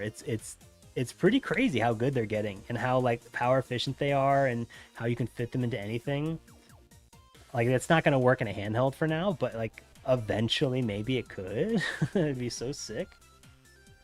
Blind Tech had one drink during dinner night, which I forgot what it's called. And then the next day he had a mudslide, which is like ice cream with liquor. Very cool. Well, congratulations, Blind Tech. I'm also 21. It's the same one on the desktop framework, one that is 1600 if I recall correctly. Very cool. Very cool, man. So cool. Makes you think how good the next gen console would be if they were putting these in laptops right now. Yes, dude. Oh my gosh. Dude, could you imagine? Oh, it's going to be so sick. Amazing. Which Linux distro are you going to use? And are you going full AMD build to use said Linux distro? I would recommend that since you were going that route. So, Jorge, you're late. But I will say I'm already on the challenge. It's been 5 days. I'm on Linux Mint, Cinnamon Desktop Edition, and I'm using an Nvidia graphics card. But in this, I'm making it for a video, and in the video, I will be discussing the pros and cons of using Nvidia and AMD. But there should be no like, what are they called? If you're going to use an operating system, you have to use this hardware. You know what I mean? Like, isn't that why we all hate Mac OS, right? Because they force you to use Mac hardware. But then if you want to use Linux, it's like you have to use AMD. You shouldn't have to. Isn't the whole point of it to be open and free? And I'm not blaming Linux on that. It's obviously NVIDIA's fault. But it's something to consider, and it's something to talk about in the video, these kinds of choices we make. Yay, Linux Mint. That's what I am using for my PC. It has been great. Nice. Very cool. It's pretty, once you get past the initial setup, it's been nice doing my daily stuff. I have not needed to video edit on it yet. So that's going to be interesting. But I have had to make a thumbnail. So the thumbnail of this stream was made in Linux, kind of. So I tried to use GIMP. And GIMP is not great.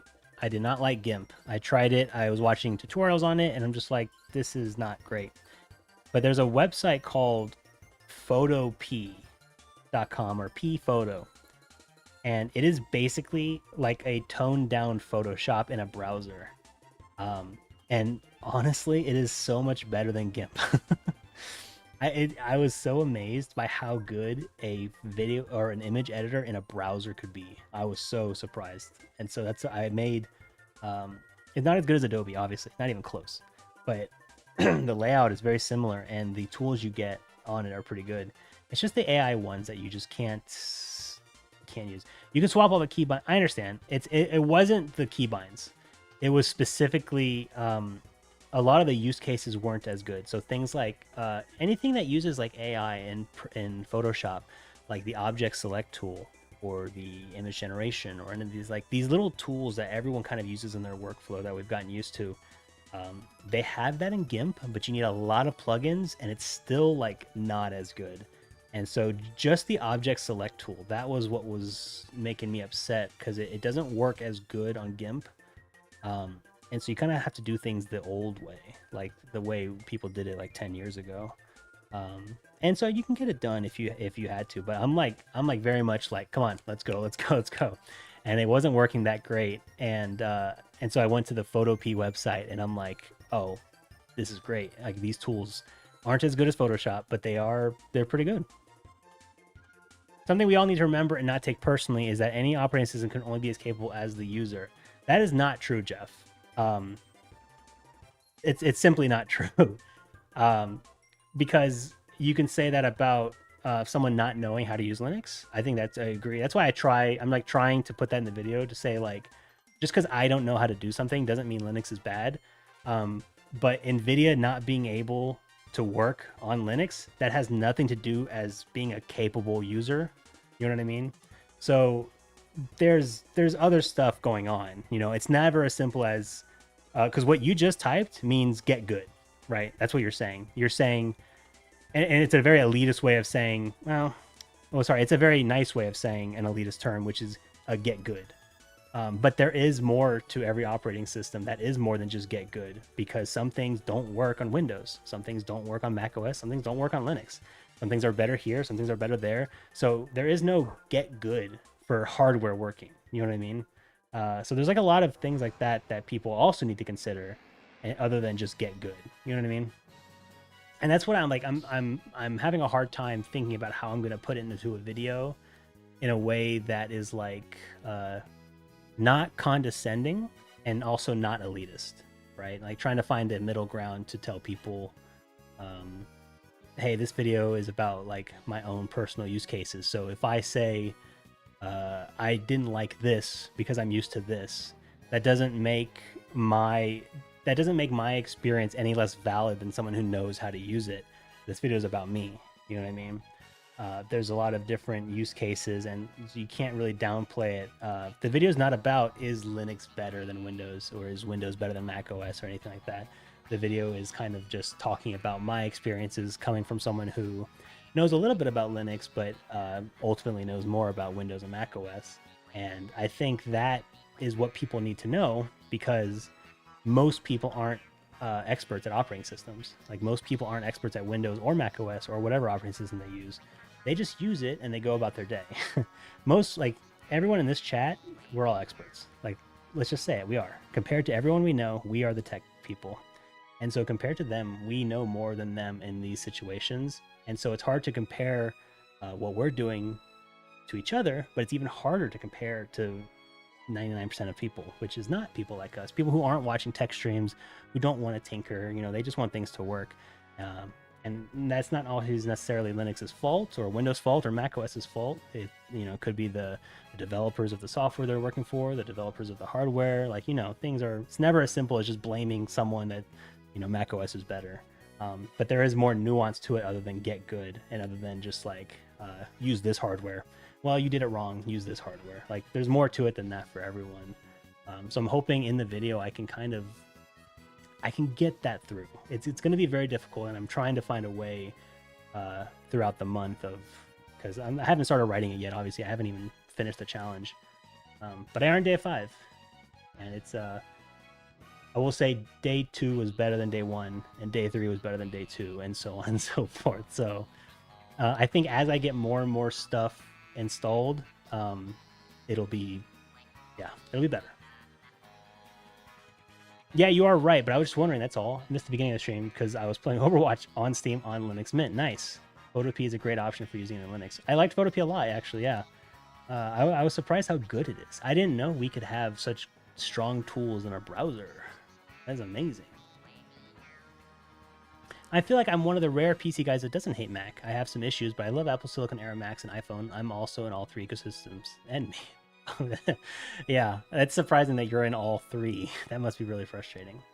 No, I don't mind Apple. I would say, honestly, I did not like Apple hardware before Apple Silicon. I will say I just didn't get it. Like, it was like expensive. The ecosystem wasn't as good as it was today. It's, you know, it just was all over the place. Like the computers were weaker. Now, battery life, amazing. CPU power, amazing. Energy efficiency, amazing.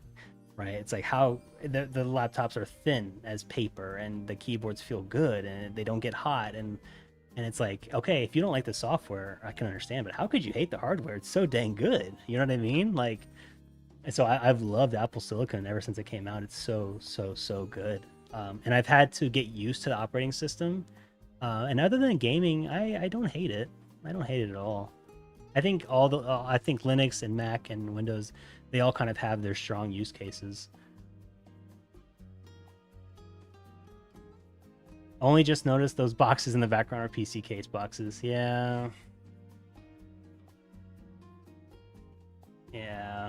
It's unfortunate. I'll get them out.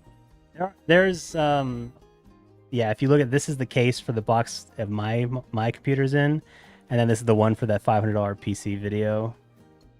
These 2 are empty, but there are more outside that are not empty. And yeah, I need to get it figured out. Blame that on Nvidia. We're not blaming anyone here. That's what I'm trying to get across. I'm not trying to blame anyone.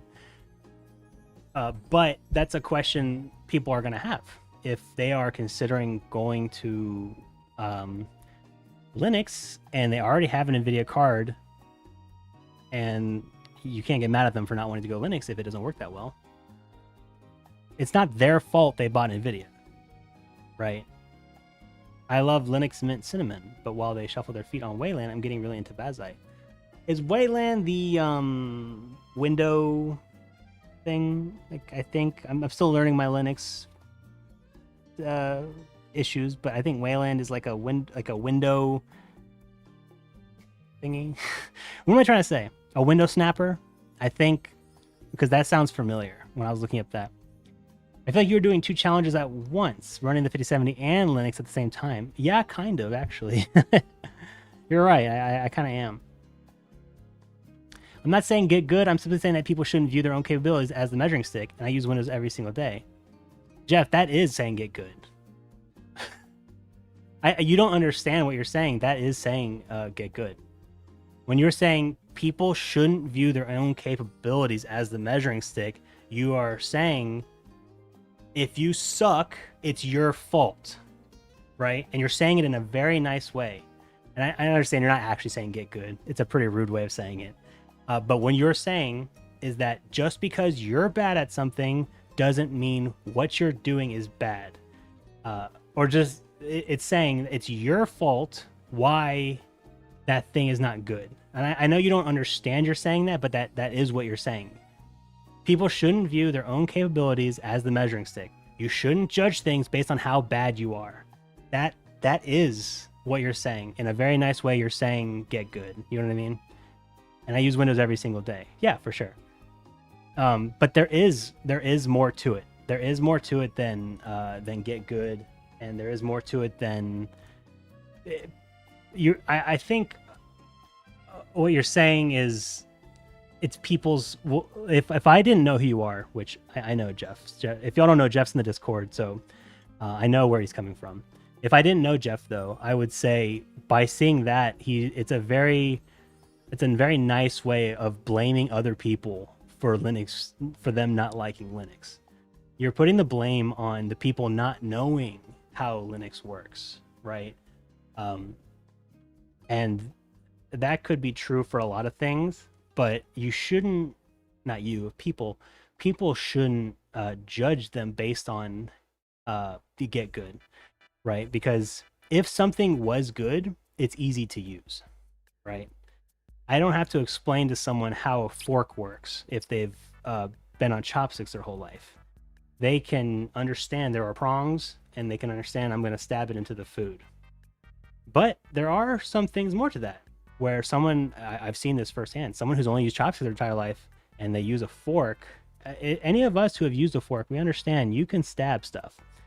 But any of us also know, in a pinch, this can be used as a knife, right? You're cutting food and you don't have a knife, you can just push down on this side and it's going to cut some food pretty easily, right? If it's soft enough. That is something that a chopstick user doesn't know. And I've seen this firsthand. And so there's stuff like that, like in Linux, where if something is easy, yes, we can understand you stab it. But there are a lot of things, like Jeff is saying, that you don't know about this edge. And in my head, I'm like, as long as it stabs good, then it should be good. And this is just bonus. And so I feel like because Mac OS and Windows, you can use them out the gate without much prior knowledge, which I've seen firsthand. I've seen people who've, they've never used Windows, but they use Mac OS, and they've never used Mac OS, they use Windows, and they learn it. And obviously you're going to look up some stuff, but solutions to problems are often one click away. And there's not that many kind of big workarounds you have to do. Sometimes there are, but generally speaking, most of the things people can do, they can do pretty simply. And so you can't really blame something on get good on someone if they don't know, because the software itself should be simple. It should be simple. We live in a world where things are simple, and so we can't just say you're just not doing it right. It shouldn't be hard to do right, and that's why it gets pretty confusing whenever we talk about operating systems, because there is a certain level of user error built in, and there's going to be a certain level of user friendliness and just kind of what they have, and like we talked about earlier, the hardware situation, where if you have Nvidia or AMD or stuff, like it's just going to be different based on your situation. And it's not anyone's fault. Like someone said, blame Nvidia. I'm like, yes, we can blame Nvidia. It's obviously Nvidia's fault, but it works on Windows, so it's hard to tell people blame Nvidia. They're like, I don't care, I just want it to work. I don't care whose fault it is. Yeah, for sure. I'm just glad that you are going to learn something new and not be afraid to learn new software in the way on how it works. Yes, for sure. Super having fun, actually. Having a lot of fun learning more. But like I said, everyone in this chat, we are all the tech experts, and most people are not going to do what I'm doing. No one wants to learn. If they're already on like Mac OS or they're already on Windows and it works pretty well, they're not going to want to switch to another operating system unless they actually have to. To be fair, I've been working with open source operating systems since the 90s, so there's little I cannot do. This makes me a bit out of touch with a regular user who just wants to try Linux. That's fair, Jeff. Do you have any... I can't remember if you have any kids or family members who are not the tech people.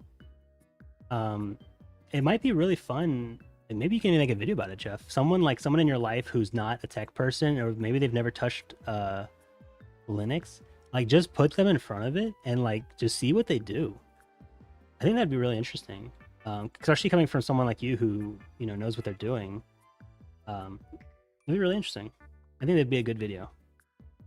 Or a blog, or just to hear your thoughts on the Discord would be pretty cool.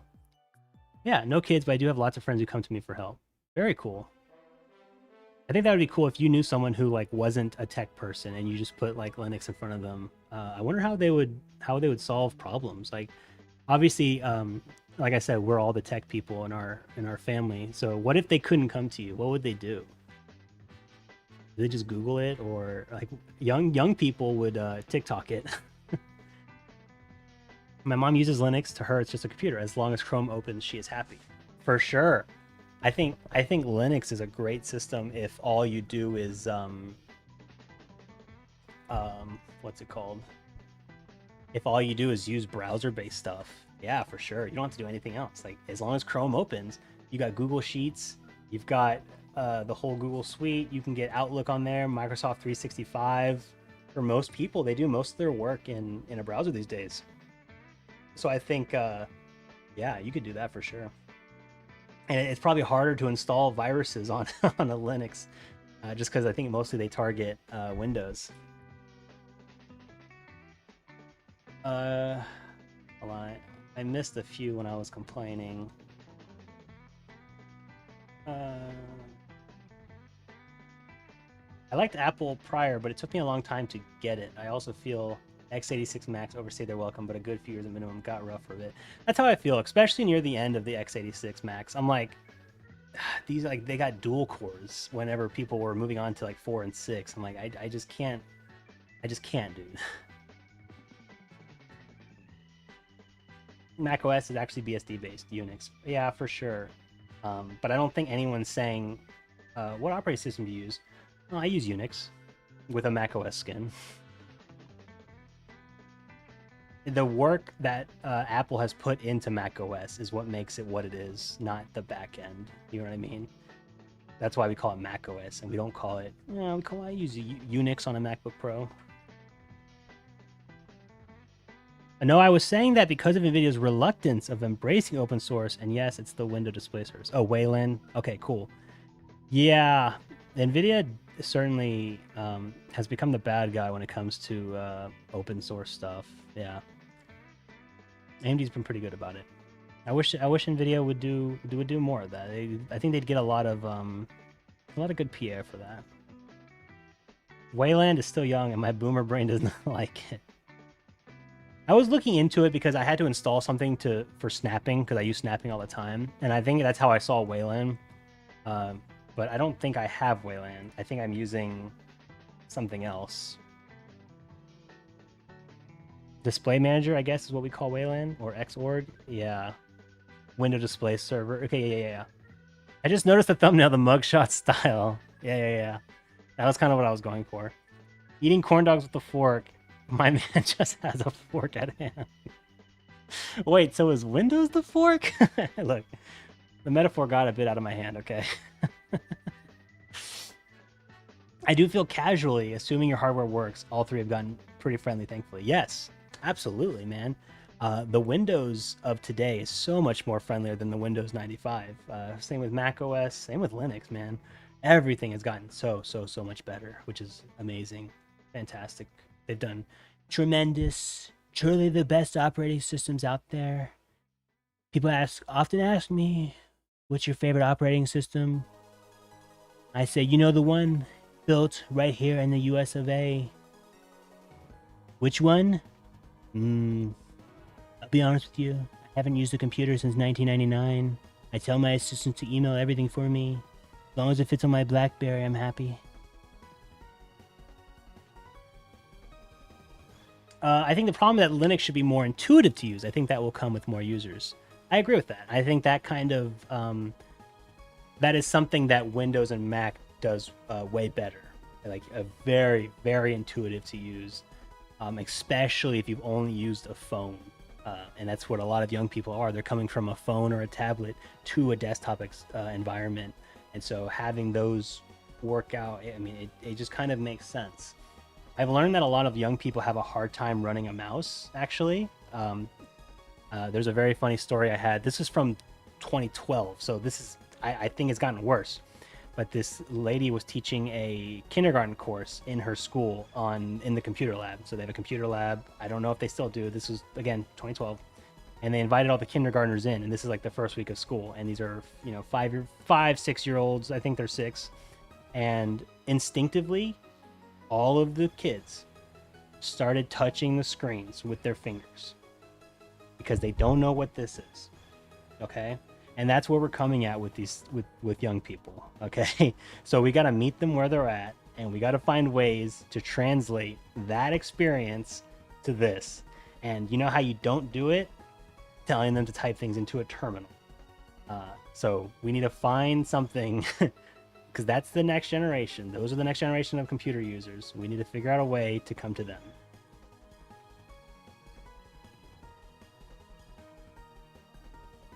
I assumed I would have to learn stuff with Linux, but it just worked, so there was no curve. Well, then you got very, very lucky, Robert. I feel like a lot of stuff I was doing did not work.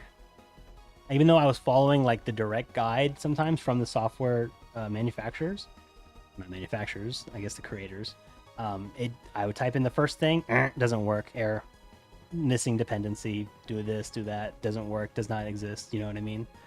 So yeah, you got very lucky.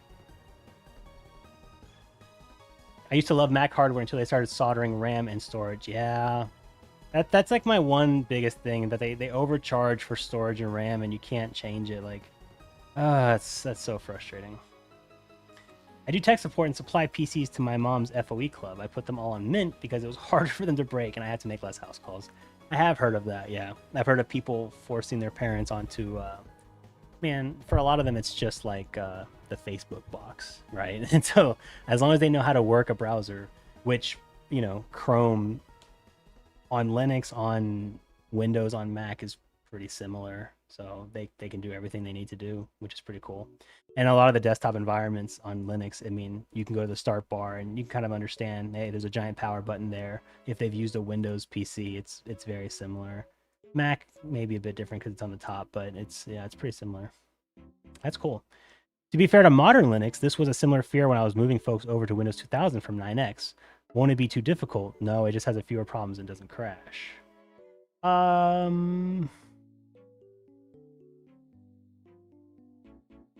I understand the won't it be too difficult. That is something that I have encountered a lot in a work environment when working with older people or people who are not, you know, technologically savvy. They don't want to learn anything. You tell them, hey, we're upgrading your Microsoft Word from 5 to 6. They are throwing a fit. They go, I just found out how to use 5, which they've been using it for years. They just say they just found out. Please don't upgrade me. Please. Like, they know how long it takes them to learn new software, and they are worried kind of normally that the new software will come out and it will take them a long time to learn, or they won't be able to learn it and maybe they'll get fired. That is truly the world that a lot of older people live in, where they are worried that everything keeps updating, and the second a new software comes out or like a new update or upgrade or something, they're like, please don't do this to me. I don't know if you've ever seen, there's this boomer panic in a lot of workplaces where they are worried. If you tell them anything's updating or upgrading, they don't want to get left behind. And they know they can't learn it as fast as like the 20-somethings in their department. And so it's like, yeah, it's an actual panic. It's a lot of stress for them. I've seen, I call it boomer panic. But I did see it with some young people as well. There was like a 23-year-old girl there who, yeah, she was not very, she didn't know how to use Outlook. She didn't know how to use Word. She had a college degree. And she also had that same kind of panic. So, I mean, she grew up on phones and tablets, so she had the same level of worry.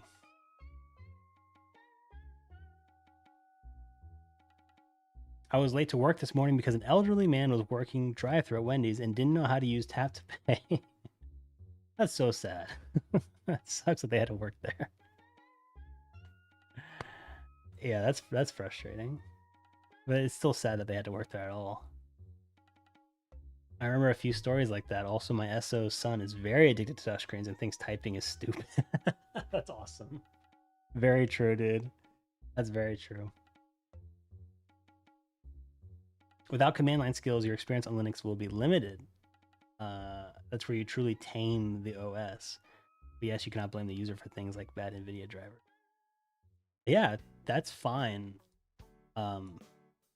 If you think that, but I'm just telling you, Jeff, you're not teaching, you're not preaching to people this. Like, you can go out and you can tell people Linux is better, and then you tell them this, that's not going to convince them. You're actually doing the opposite. Like, you are driving more people away from Linux by saying stuff like this, because nobody wants whatever you're saying. Like, if you're trying to get more people to use Linux, you should stop saying that. You should focus on the good things of Linux. You should focus on things like that people actually want, because if you're telling them you're not going to enjoy it unless you are smart like me, and unless you have full control of a terminal off the top of your head, you're not converting anyone. That's like the opposite way to get them to convert. Which I'm not saying you want to convert people. That's not your job. I'm just saying, kids in 2030, what is a mouse? It's what my dad uses when mommy isn't home to do research. Back to Windows 8, guys. Oh man, Windows 8 was not as bad. It was just confusing. Wasn't that where they did the what was it? Like, the start menu was like a touchscreen panel, because they thought all computers are going to be touchscreen immediately, and they were like way too early on that. Yeah, that was weird. I know a lot of folks with tech anxiety. Yeah, for sure. I very seldomly bring my wallet places anymore. Me too. Very, very rarely. I love tap to pay. I'm not trying to convert anyone. I'm not a Linux advocate, just a user. That's fair. Where are we at on streaming services and Adobe on Linux these days? Adobe does not work on Linux, and it, as far as I know, they have no plans to do that. As far as I know, it just simply does not work, and it's unfortunate. Luckily, there's DaVinci Resolve, which is just as good, if not better, than Premiere Pro in a lot of ways. So it's an adequate response to it. But if you are at a job site and let's say everyone has computers, and you're saying, hey, we're switching everything to Linux, learn this new software. They go, well, that sucks. I've been getting paid to use this software for a whole time. Like, why are we swapping? That's frustrating. But if you work in a place that does that overnight, leave. Was all apps and made for touchscreen. Yeah, it was weird. Wow. It was very weird. Wear a white robe and walk around the airport saying, Linux now, join us. I think here's going to be my ultimate take after the month. Linux is truly, truly amazing. It's like honestly, a very amazing system. It is the best at what it does in more ways than Linux or than Windows and Mac OS is. And the one thing it's not the best at is a desktop operating system for everyday use. That's kind of where I'm at right now. Like, that might change by the end of this month, but that's kind of where I'm at right now. I'm still trying to convert myself to Linux. I love Linux for my home lab, man. It's fantastic. Zip, Afterpay, those services are apparently placing our generation in a lot of debt because of tap to pay. Yeah, we have like Klarna, Zip, Afterpay. A lot of people will basically put everything on debt. But which is weird, because debt is nothing new to young people. We've had credit cards for a long time, but they've made getting debt a little bit too easy. Because before, you had to like apply for a credit card, wait for it to come in the mail. You know, if you were gonna buy something on that credit card, it was going to be a very high interest rate, and you had a week or two to think about it when the card came in. Now it's like at checkout, it's like, do you want to put this on a payment plan? And if you pay on time, it's like 0% interest, and it's like 8 easy payments. Like, it'll spell it out for you, and it's like, you don't have time to think about, like, should I put this on? It's like, oh, okay, here I am, let's do it. You know what I mean? And I know a lot of people are not paying those off, so they are paying interest. So that sucks.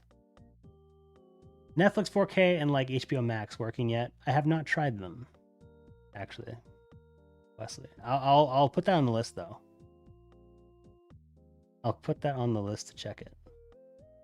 Imagine going around telling everyone to drive a manual transmission car. That's a good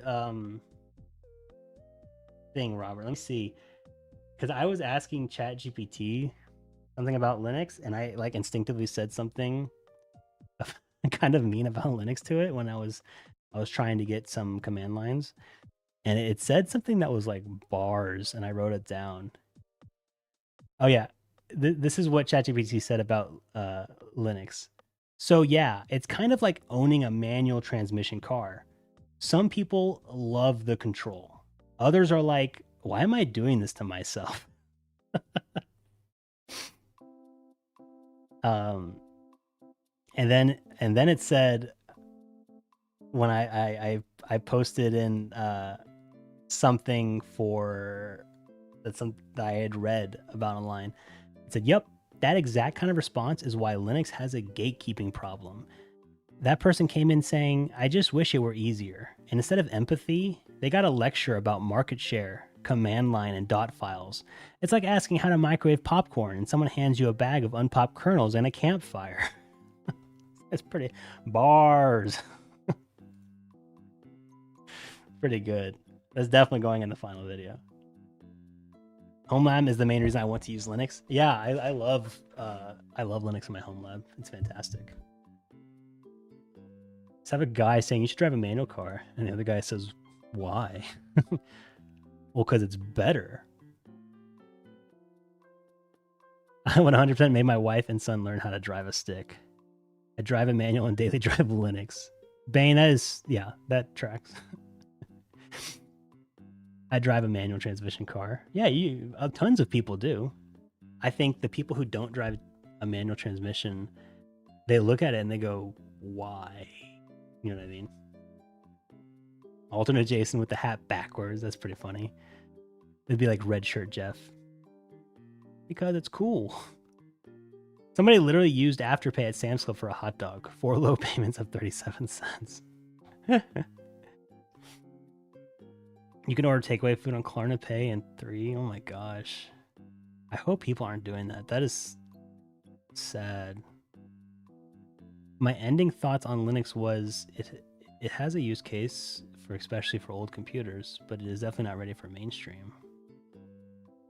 Yeah, I think mainstream desktop use for sure.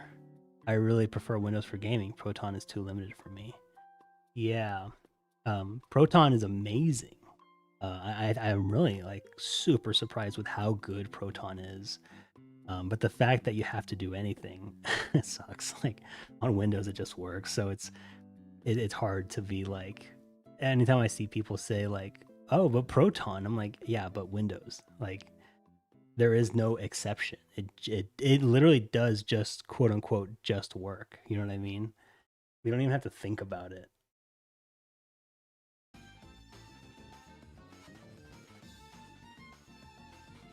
But still, even having said that, I mean, Proton really is amazing. They did a great job on it. I'm surprised how well it works for most games just out of the box, especially if you're on AMD hardware. It's amazing.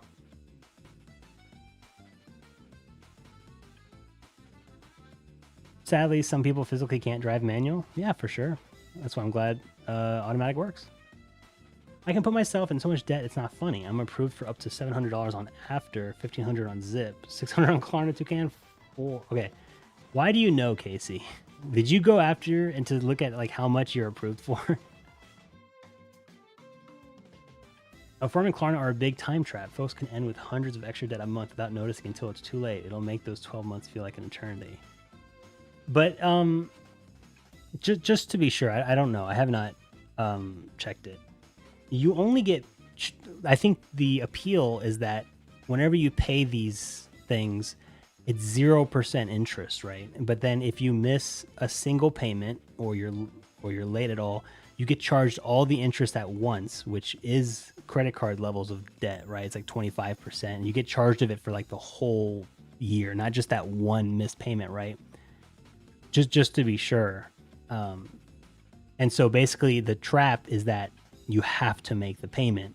And when you are paying for it, you feel like you have the money, but then, you know, things happen or you forget, and then you don't have the money to pay it, or you forget or something, and then you get charged that back end. But as long as you make the payments, it is 0% interest, right? I'm just checking. I'm not unfamiliar with it. Yeah, if you miss a single payment, they lower your approval limit, and it can take a year or more for it to go back up, and then your interest rate can be insane. Yes. Okay, that's what I thought. That makes sense. It's definitely not 0% for most folks. Really? Then why would people use it? Interesting. I sure did. Sorry if I sounded if I have sounded elitist. I'm really not trying to. I'm just explaining the truth I understand. In a lot of non-tech ways, I'm pretty useless. I think that's all of us, Jeff. No, if you wanted to sound elitist, you would have said get good, but you didn't. That's how I know you're not trying to.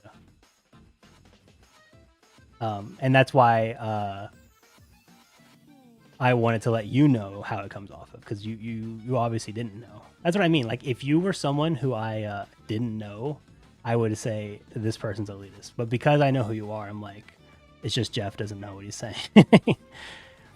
And you've explained a very important thing for all of us. In a lot of non-tech ways, I'm pretty useless. That's a very real feeling for me and for a lot of people, I think.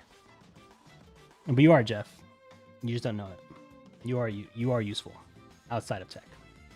Some retailers have to give a kickback to Klarna as they say, "Oh, you wouldn't have made the sale without us." Yeah, I thought all of them did. I thought that was the point. That's why they allowed it.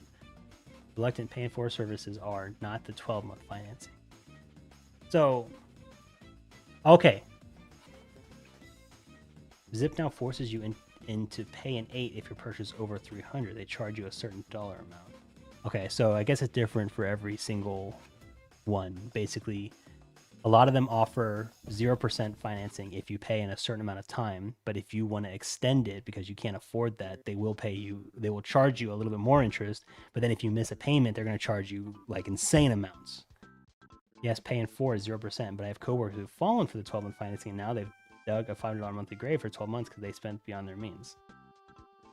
So, like all debt and credit, it can be useful in the short term if used accordingly, but should not be a crutch, and you shouldn't use it if you don't understand it. All right. You will get good. JG Wright, go to your bathroom right now every morning, and you look in the mirror and you say, "You will get good. You will get good."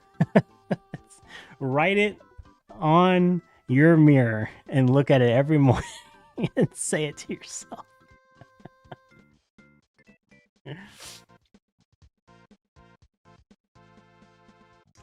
I probably missed the part we talked about Linux. Yeah, we talked about it quite a bit. It's going okay.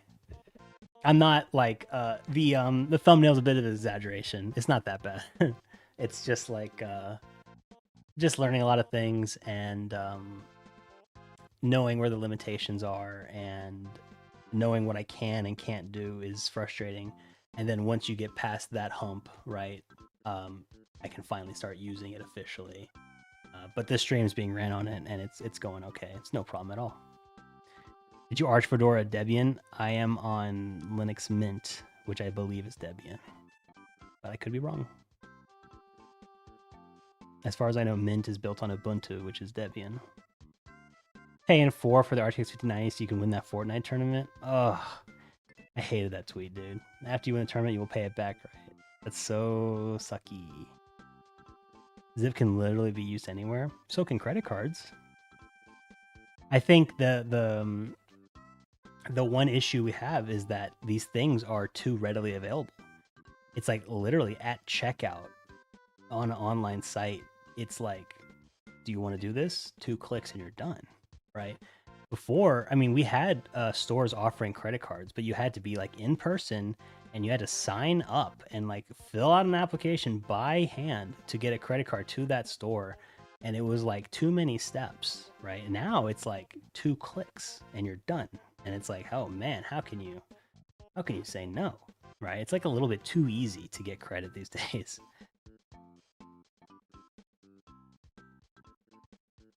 I signed up for all of them for emergencies. 2 days ago, we could have all died. The tire shop didn't tighten the lug nuts all the way, and our tire flew off of the interstate used for those.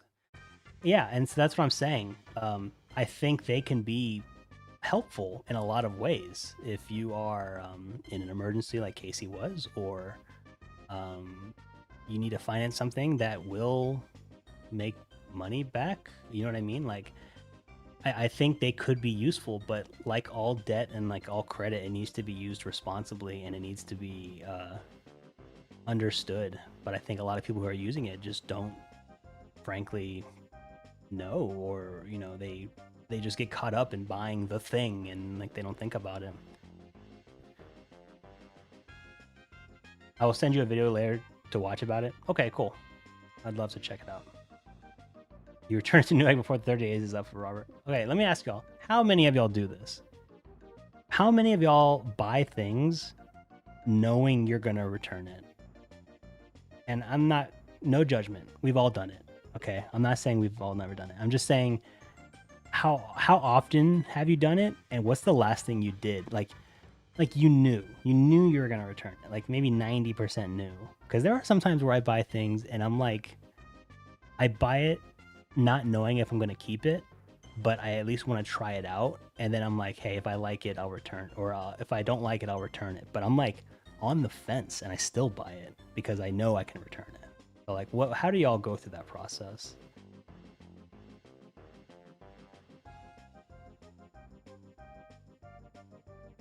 Try GNOME desktop. It's very Mac-like. That's cool. I'm gonna stick with Mint Cinnamon for now, just because I don't want to keep learning new stuff, dude. I'm like, right now I want to stick with something that works for now. I definitely helpful in an extreme emergency for sure. I finance stock on the margin. Isn't that what you're not supposed to do? Isn't that what shorts are? I'm not going to lie, I use it to flip PCs. Then when the PC sells, I use those funds to pay it off. Okay. I only buy things I actually need or I will use. Okay. But that's hard to draw the line, right? Like, did you need that manual car? Wouldn't have a cheaper automatic car been? You know what I mean? It's hard to draw. Like, what do you mean by like I actually need? I don't need a gaming computer. I want one. You know what I mean? I'm a horrible human being. I got a defective motherboard from a marketplace transaction. I bought the same motherboard from Amazon and returned the defective one. Anyone else? Look, I'm not going to call you a bad human being, Casey. At the worst, you may have slightly affected a multi-billion-dollar company for $100. It's fine. I specifically don't buy something if I think I'm going to have to go through the hassle of a return. Okay, so you're not, if you're on the fence, you're not buying it at all.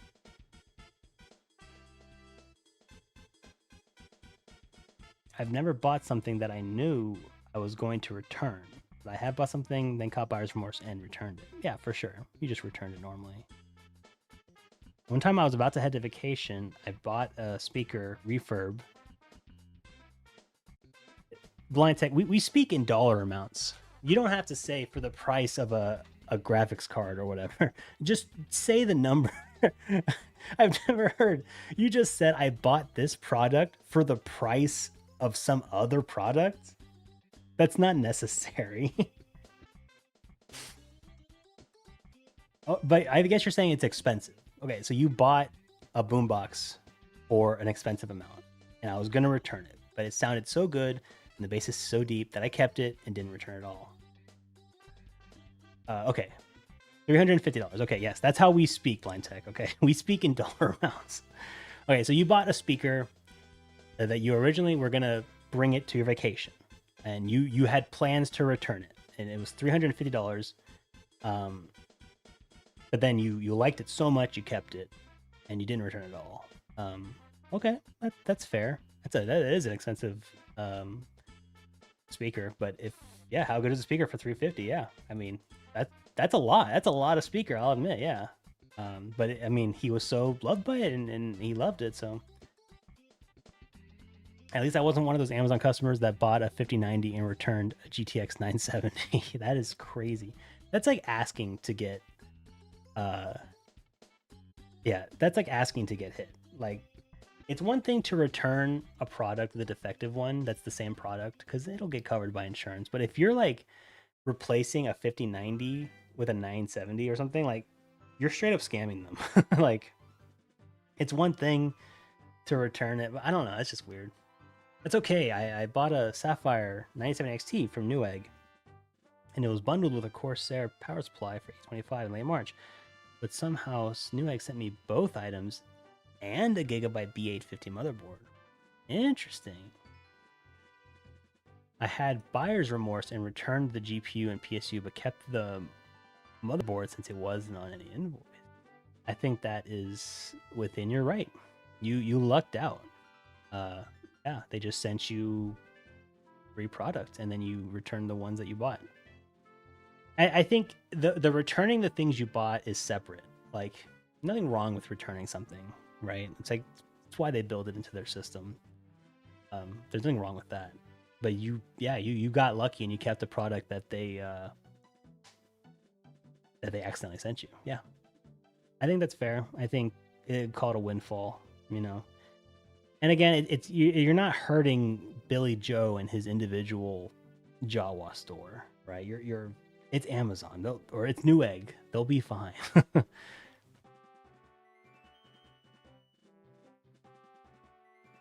Right. If you spent the 350 from flipping, you still spent 350. Yeah. There is no making money back. That's called working a job. It's like, well, you know, I spent $2,000 on my my graphics card, but you know, I worked my job for a couple weeks after that, and I made the money back. It's like, yes, that's how it works. Hey, Blind Tech, if you like the speaker and you earned the money to buy it, don't feel bad. And you love it. If you love it, it was money well spent. That's what money's for. Money is meant to buy the things that you enjoy. So enjoy it, as long as you actually enjoy it. Now, if you're sitting there saying, I hate this thing, that's a different story, but you obviously loved it, so enjoy it. And the motherboard sells for $240, big windfall. Nice. That's a win, dude. There's on r/home lab, I don't know how often this happens, but many times somebody will order one SSD on Amazon and end up with 10.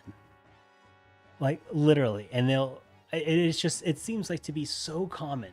So many people I see on there will show, well, the title will literally, at this point, it's like, it finally happened to me. And it's like a box full of like $200 SSDs. Sometimes, like, I think one guy was buying 4 terabyte or 8 terabyte drive, and he got 10 of them. And people are like, holy crap, man. You lucky dog. That's awesome. Congrats, man. Crazy enough, it happens more than you would think. Yeah, I can imagine. I mean, they are going through so much stuff. Like, surely things just fall into the box. I will say there was one time, I've never gotten anything like that. Mine was worse. Like, so I use those Amazon lockers sometimes to have stuff delivered.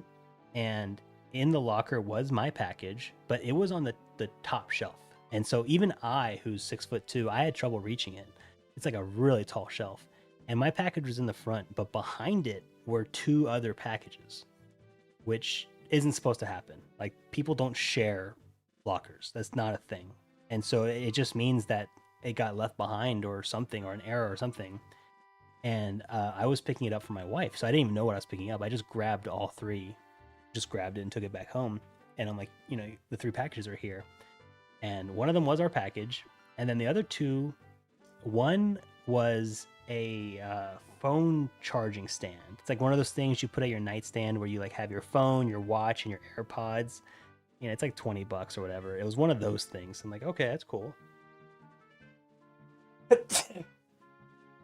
And the other thing was a giant box of Airheads, which is a taffy candy, if y'all aren't familiar. It was like 60 taffy candies. It was pretty funny. But it wasn't like a $200 motherboard. That's awesome. Oh my gosh.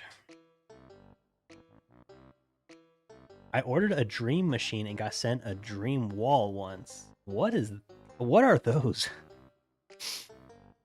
What's a dream machine and what's a dream wall? These have to do with sleep? I've actually never heard of either of these things. A dream machine, I assume, is like a white noise machine? Or lights in your wall or something? Please explain. I actually have never heard of that. The only time I've ordered a motherboard that expensive was during Sandy Bridge, and when people were excited they were able to overclock their CPUs 5+ gigahertz. Yeah.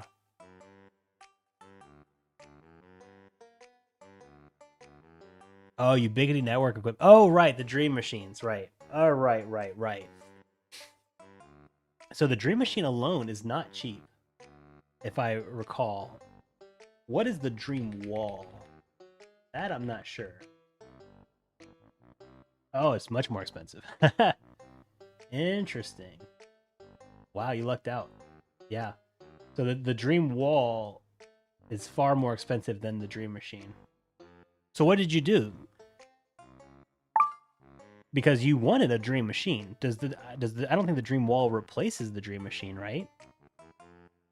Like, is that the same thing but better? And you just got lucky, or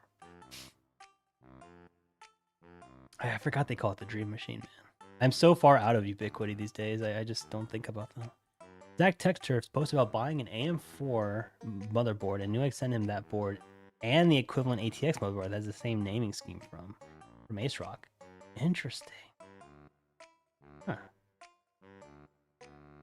How common is this? This is amazing. I did have also one where I ordered, I forget what I ordered, but some other stuff was in the box with what I got. It was like a coloring book for like upset children.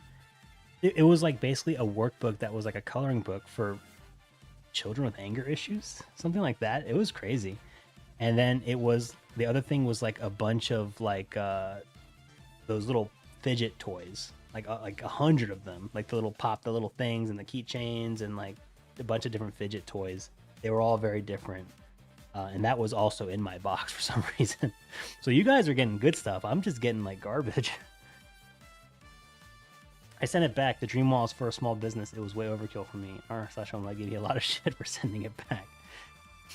That's fair, but yeah, I mean, if it doesn't replace it, it's way overkill for me. So I'm sure you've seen the r/home post I'm talking about like the SSDs and the insane luck people have. I think some of them are joking. I don't think it happens that often. I think some people are buying a bunch of drives and just saying they only bought one. Maybe they're buying it for work or something, and then because that'd be a good post. But I think legitimately, I probably think more than half of them are real, and I think just a small percentage are fake. But that's cool. That's a good luck. Sandy Bridge, at least for me, will always go down as the most revolutionary CPU generation, but that's probably because that was my first PC build and it was expensive. It was a custom water loop with a GTX 590. That was when a 128 gig 2.5-inch SSD was like $50. Yeah, dude, I was going through one of my old PC builds from, I want to say 2014, so a little bit over 10 years now, and it was pretty funny. Let me see if I can find it. It was crazy to see what the prices were. Where did I post it? I think I posted it in the Discord once.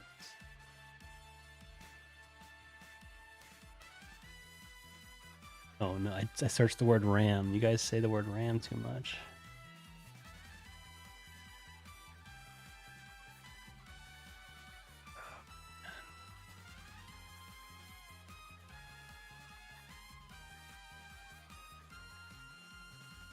Oh yeah, here we go. So here is my... You gotta get rid of that. I don't know why it's doing it double, man. That's so weird. Chat highlight. What is going on? What is that? Not that. Not that. Oh, okay, it's that. Okay, got it. So here is a PC build I got from 2014, and there are discounts down here that are applied to these. So that's how this would work. Hold on, this music's too loud for me. So it would be like let's say this 970 was actually selling for 300. They would post it 350 here, and then there would be like a $60 or $50 discount down here. So add on these, it seems like there's like $100 of discounts down here. So don't look at the price too severely. But at that time, I got the GTX 970 4 gig, pretty nice. The 4690K, it's a quad core CPU. That thing was a beast, actually. I loved that CPU. A gigabyte, I got a lot of gigabyte stuff. Gigabyte UD5H Z97 motherboard, pretty standard. G-Skill, this must have been DDR3. 16 gigs of DDR3, bro. I had 16 gigs of DDR3. Look at that. A Samsung 840 Evo 256 gig SSD for $110. Insane. A Roswell Thor case. This thing was crazy. This thing was humongous. This was the biggest case I've ever purchased. I don't know why I bought it. I really don't. It was huge, like truly huge. The Roswell Capstone 750 watt power supply. It wasn't great. Came with a free Far Cry 4 game. That was sick. I don't know why it's charging me 60. I got it for free. And then the classic Hyper 212. And is there anything missing here? 1, 2, 3, 4, 5, 6, 7, 8, 9. Yeah, that's right. Eight things. So this is the build I was using in 2014, I believe. The end of 2014. I am building a PC with those exact specs for a neighbor. How? A 4690K and a 970? Oh, the Roswell Thor was the meta case. That's why. I do remember the Cooler Master 912. I don't remember the Thor being that popular. I didn't really watch PC videos at the time. This was just kind of like my own thing. I mean, I Googled it, obviously. I Googled for advice. But that Thor case was truly humongous. And I think my idea was that I might as well get a bigger case so I can fit more stuff in it. Like, there's no point in going smaller, because what if I ever want to upgrade something and I just want more room? Like, it makes more room. It makes more sense to buy a bigger one. But that's what I was thinking at the time, I think. The Hyper 212 was meta as well. That I do remember. The 212 was basically the only cooler at the time. I buy NVMe's all the time in the hopes that it will happen to me. Me too. 4th gen was my favorite because we got AVX too. Nice. 8 gig of RAM back then was also the norm for gaming PCs. I know that's what I'm saying, but I had 16 gigs, man. 970, 3.5 gig actually. I think I got some money back from that lawsuit. I remember getting an email about it, and I think I applied and I got some money back. Yo, what's up, Couchotron? Yeah, he just dropped off the parts. What are the odds? Yeah, pretty good. The mounting brackets for the 2 and 2 was horrible back then. Yeah, they're much better now. I do remember them being very annoying. But what's funny is that so I built this in, let me think. I got 35 from the 97 lawsuit. Okay, that's where I got to then. That seems familiar. So I built this PC in the Thor at the end of 2014. And then at the start of 2016, I had moved to China at that time. And so I wanted to bring my computer with me. And I did not want to bring a huge case to China, obviously. I had to bring all my luggage and like all my belongings with me because I was moving there. And so what I did is I took all of the parts out individually and I put them in static bags the best I could, and left the case at home, I think at my mom's house, and I took all the parts in my carry-on luggage and just kind of like rolled them in clothing or other things. And then it was really funny when I got to the airport. They made me open my bag and they're like, "What's this?" I'm like, "It's a computer parts." And like immediately they're just like, "Oh, okay," and like close it up. It was like fine. Like the second I said that, they're like, "Okay, cool." because you can have them on a flight, but it looks like a bomb on the X-ray. I'm certain. And so once I got to China and I got situated, so like in the first month or so, I went out to like a local tech mall or whatever, which is like a bunch of small vendors, and I needed to buy a case. So I had all my parts, but not a case. And I just saw a case I wanted, and I just said, I want that case, and I paid cash for it right then and there, and walked out with the floor model, and then went back to my apartment and assembled my computer. But unfortunately, at that time, that power supply is modular, and so I accidentally left the 6+2 cables at home. I was so pissed, and I'm like, man, this isn't gonna work. I can't power my graphics card. So I stupidly, I was like, you know what? It's really hard to find these cables because they don't really match, with other power supplies. I'm in China. There's no way I can find out how to do this properly without frying my motherboard. And so I had someone try to ship it to me from the US, which was a stupid idea now that I think about it. And it got lost in the mail, never came. And so I was just running off of Intel graphics for the longest time because I didn't have my graphics card wasn't working. And so eventually I just bought another power supply in China, and then that one that wasn't modular, and I was able to put that in and got it working. And that power supply was called a Great Wall brand. So if anyone's familiar with like AliExpress stuff, that's a real brand. They have many things labeled Great Wall. Like you have Great Wall wine, Great Wall power supply, Great Wall they swear everyone uses the term Great Wall on their branding. It's very funny. But yeah, and then to bring it back to America after I was leaving after a while, I did the same thing. I got rid of the case.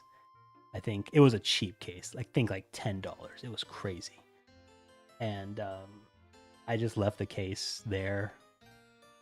I think I may have tossed it, or I put it somewhere where somebody could take it. And I put all the parts in my luggage, and then I rebuilt it back in the Thor case a few years later.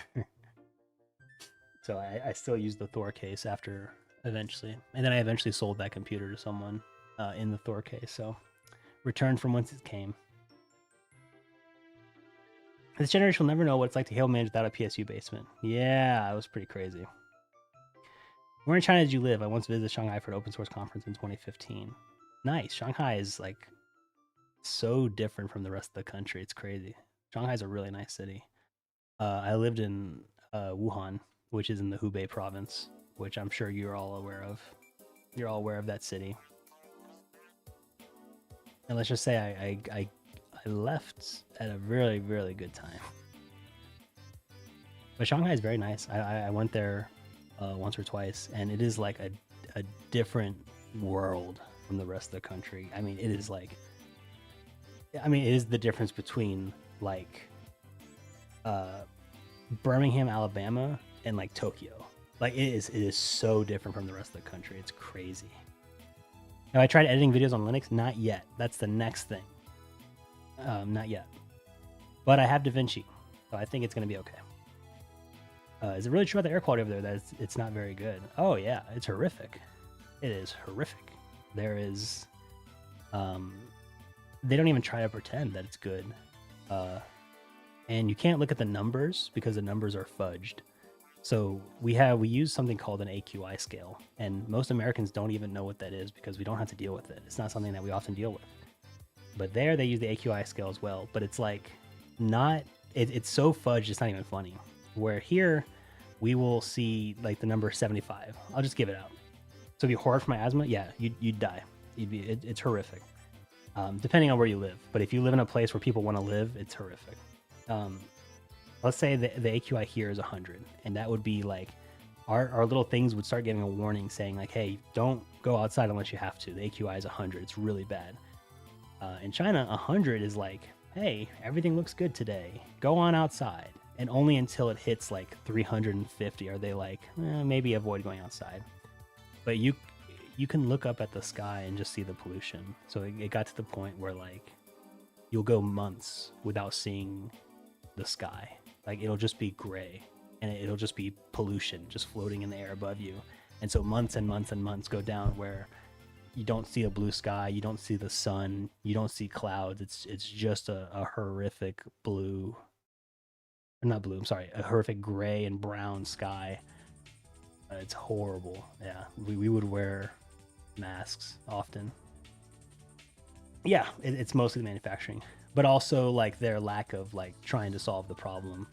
They like to pretend there is no problem, and people who are kind of indoctrinated there will post pictures of like the one day a year where the sky is really blue, and or in places where no one lives, so it's like obviously there's very little pollution there, and they'll say like, hey, this is look, we don't have pollution, look at this blue sky. And it's like, you know what you're doing. So Los Angeles, no, it's 100 times worse than Los Angeles. Los Angeles does have some smog for sure, but comparing the two, I've seen them firsthand.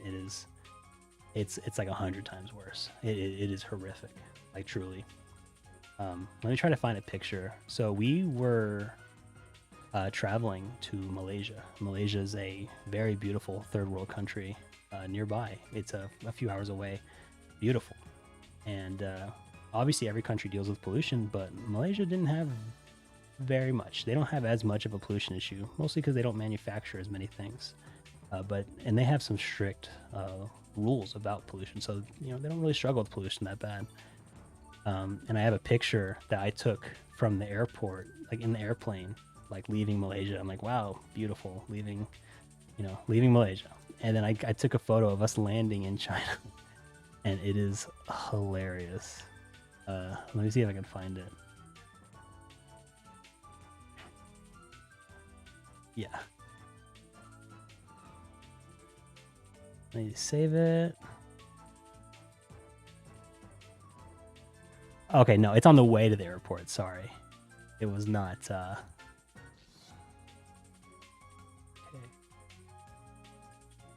Now, how do I pull this up?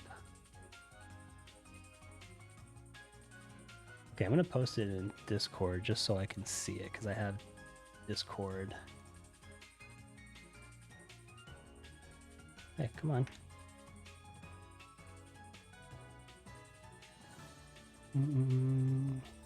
Sorry, I promise it's gonna be worth it. Browser. Okay, so this was us entering China. I did them backwards. Sorry. And then this was us leaving Malaysia. And I will move this highlight. So this was me like on the way to the airport. I'm like, all right, bye Malaysia. It's so beautiful, wonderful country. And then this is our city in China. Now you tell me, does this look like Los Angeles to you? Now imagine you have to live this way every day of your life. Yeah, no.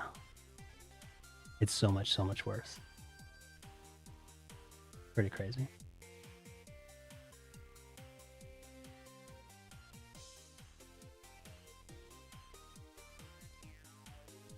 Yeah, it was pretty shocking. I love bringing these two pictures up because it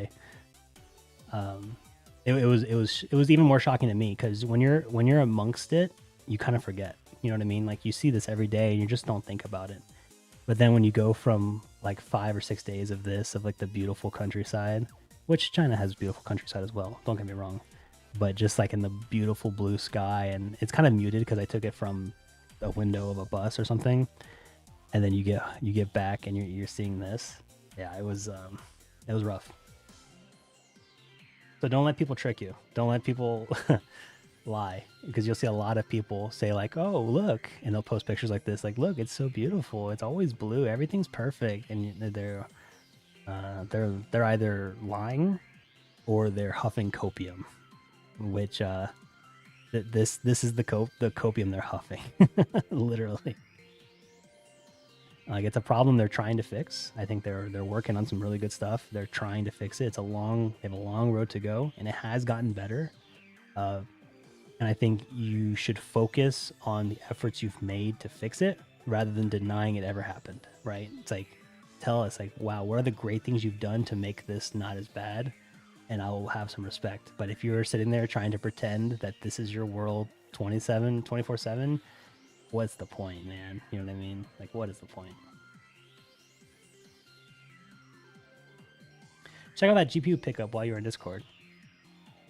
The 9070 XT?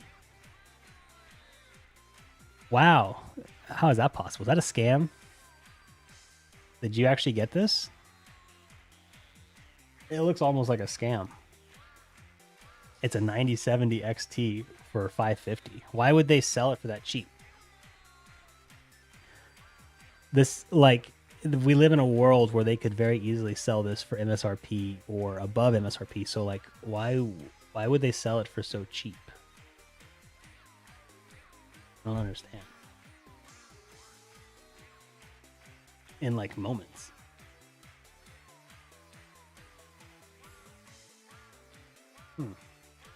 That's interesting. Yeah, I got it already. Well, congrats. That's huge. I don't know how you managed that, but that's fantastic. Congrats, man. That's awesome. Okay, it has been 3 hours. I'm tired. You guys have been awesome. I love doing this every week. I dread getting on camera, and then once I'm here, it's pretty fun because you guys make it awesome. So, thanks for that. Appreciate everyone who's been here. Appreciate all that. Appreciate we could talk about Linux and Mac OS and Windows in a way that is respectful. I don't think anyone talked out of line or anything. I didn't see any rude people in chat, so that was pretty cool. You guys have been pretty cool. Haven't seen anyone be rude. I'm happy we have a lot of smart and reasonable people in chat. You guys are fantastic. So thank you, as always, for coming and watching. We will be back next week at the same time, every Monday, 7 p.m. CST. And if you haven't seen it, I released a new video today, so you can go to my channel and watch that. It's about a $500 budget PC build. And I think the next video I will do will come out next week. So that would be cool. And last question, Chinese food in the USA is entirely different than over there, I'd say, though, right? Also, obesity isn't a problem, I'm guessing. Chinese food in the USA is pretty different, although you can see the similarities where it's a like sauce on top of meat and vegetables, right? You just get a lot of that in China. So it's different, not as sweet, but and there's going to be 1,000 more dishes than what we're used to, right? Like you're not going to get orange chicken, but you're going to get sauce on top of chicken. You know what I mean? And obesity isn't a problem, I'm guessing. Obesity is a problem for sure, and it's getting worse there. It's particularly in young men. It's a really, really big problem in young men. So while I will say it's not as big a problem as it is in the UK and the US and Canada and most Western countries, it is a big, big problem. And on top of that, they're having more issues with the complications of obesity on top of that, because a lot of them smoke and drink. So on top of like the obesity related issues, they have higher rates of like high blood pressure and liver failure and like other things that mix in with like poor food quality, poor water quality, and bad air quality. Like all this stuff mixed together, just yeah, it's really affecting mostly the people who are obese, like they have, because they're smoking and drinking and also, you know what I mean? So it is a big problem, but not at the same scale as the US and the UK and Canada and stuff.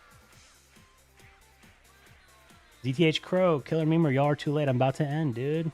How's it going, guys? Thanks for coming in. Very cool. There was a cool video where a Chinese man tried American Chinese food, and basically he said, not right. My wife loves American Chinese food, so to each his own. But yeah, it's just different. It's a little bit different. But both are good.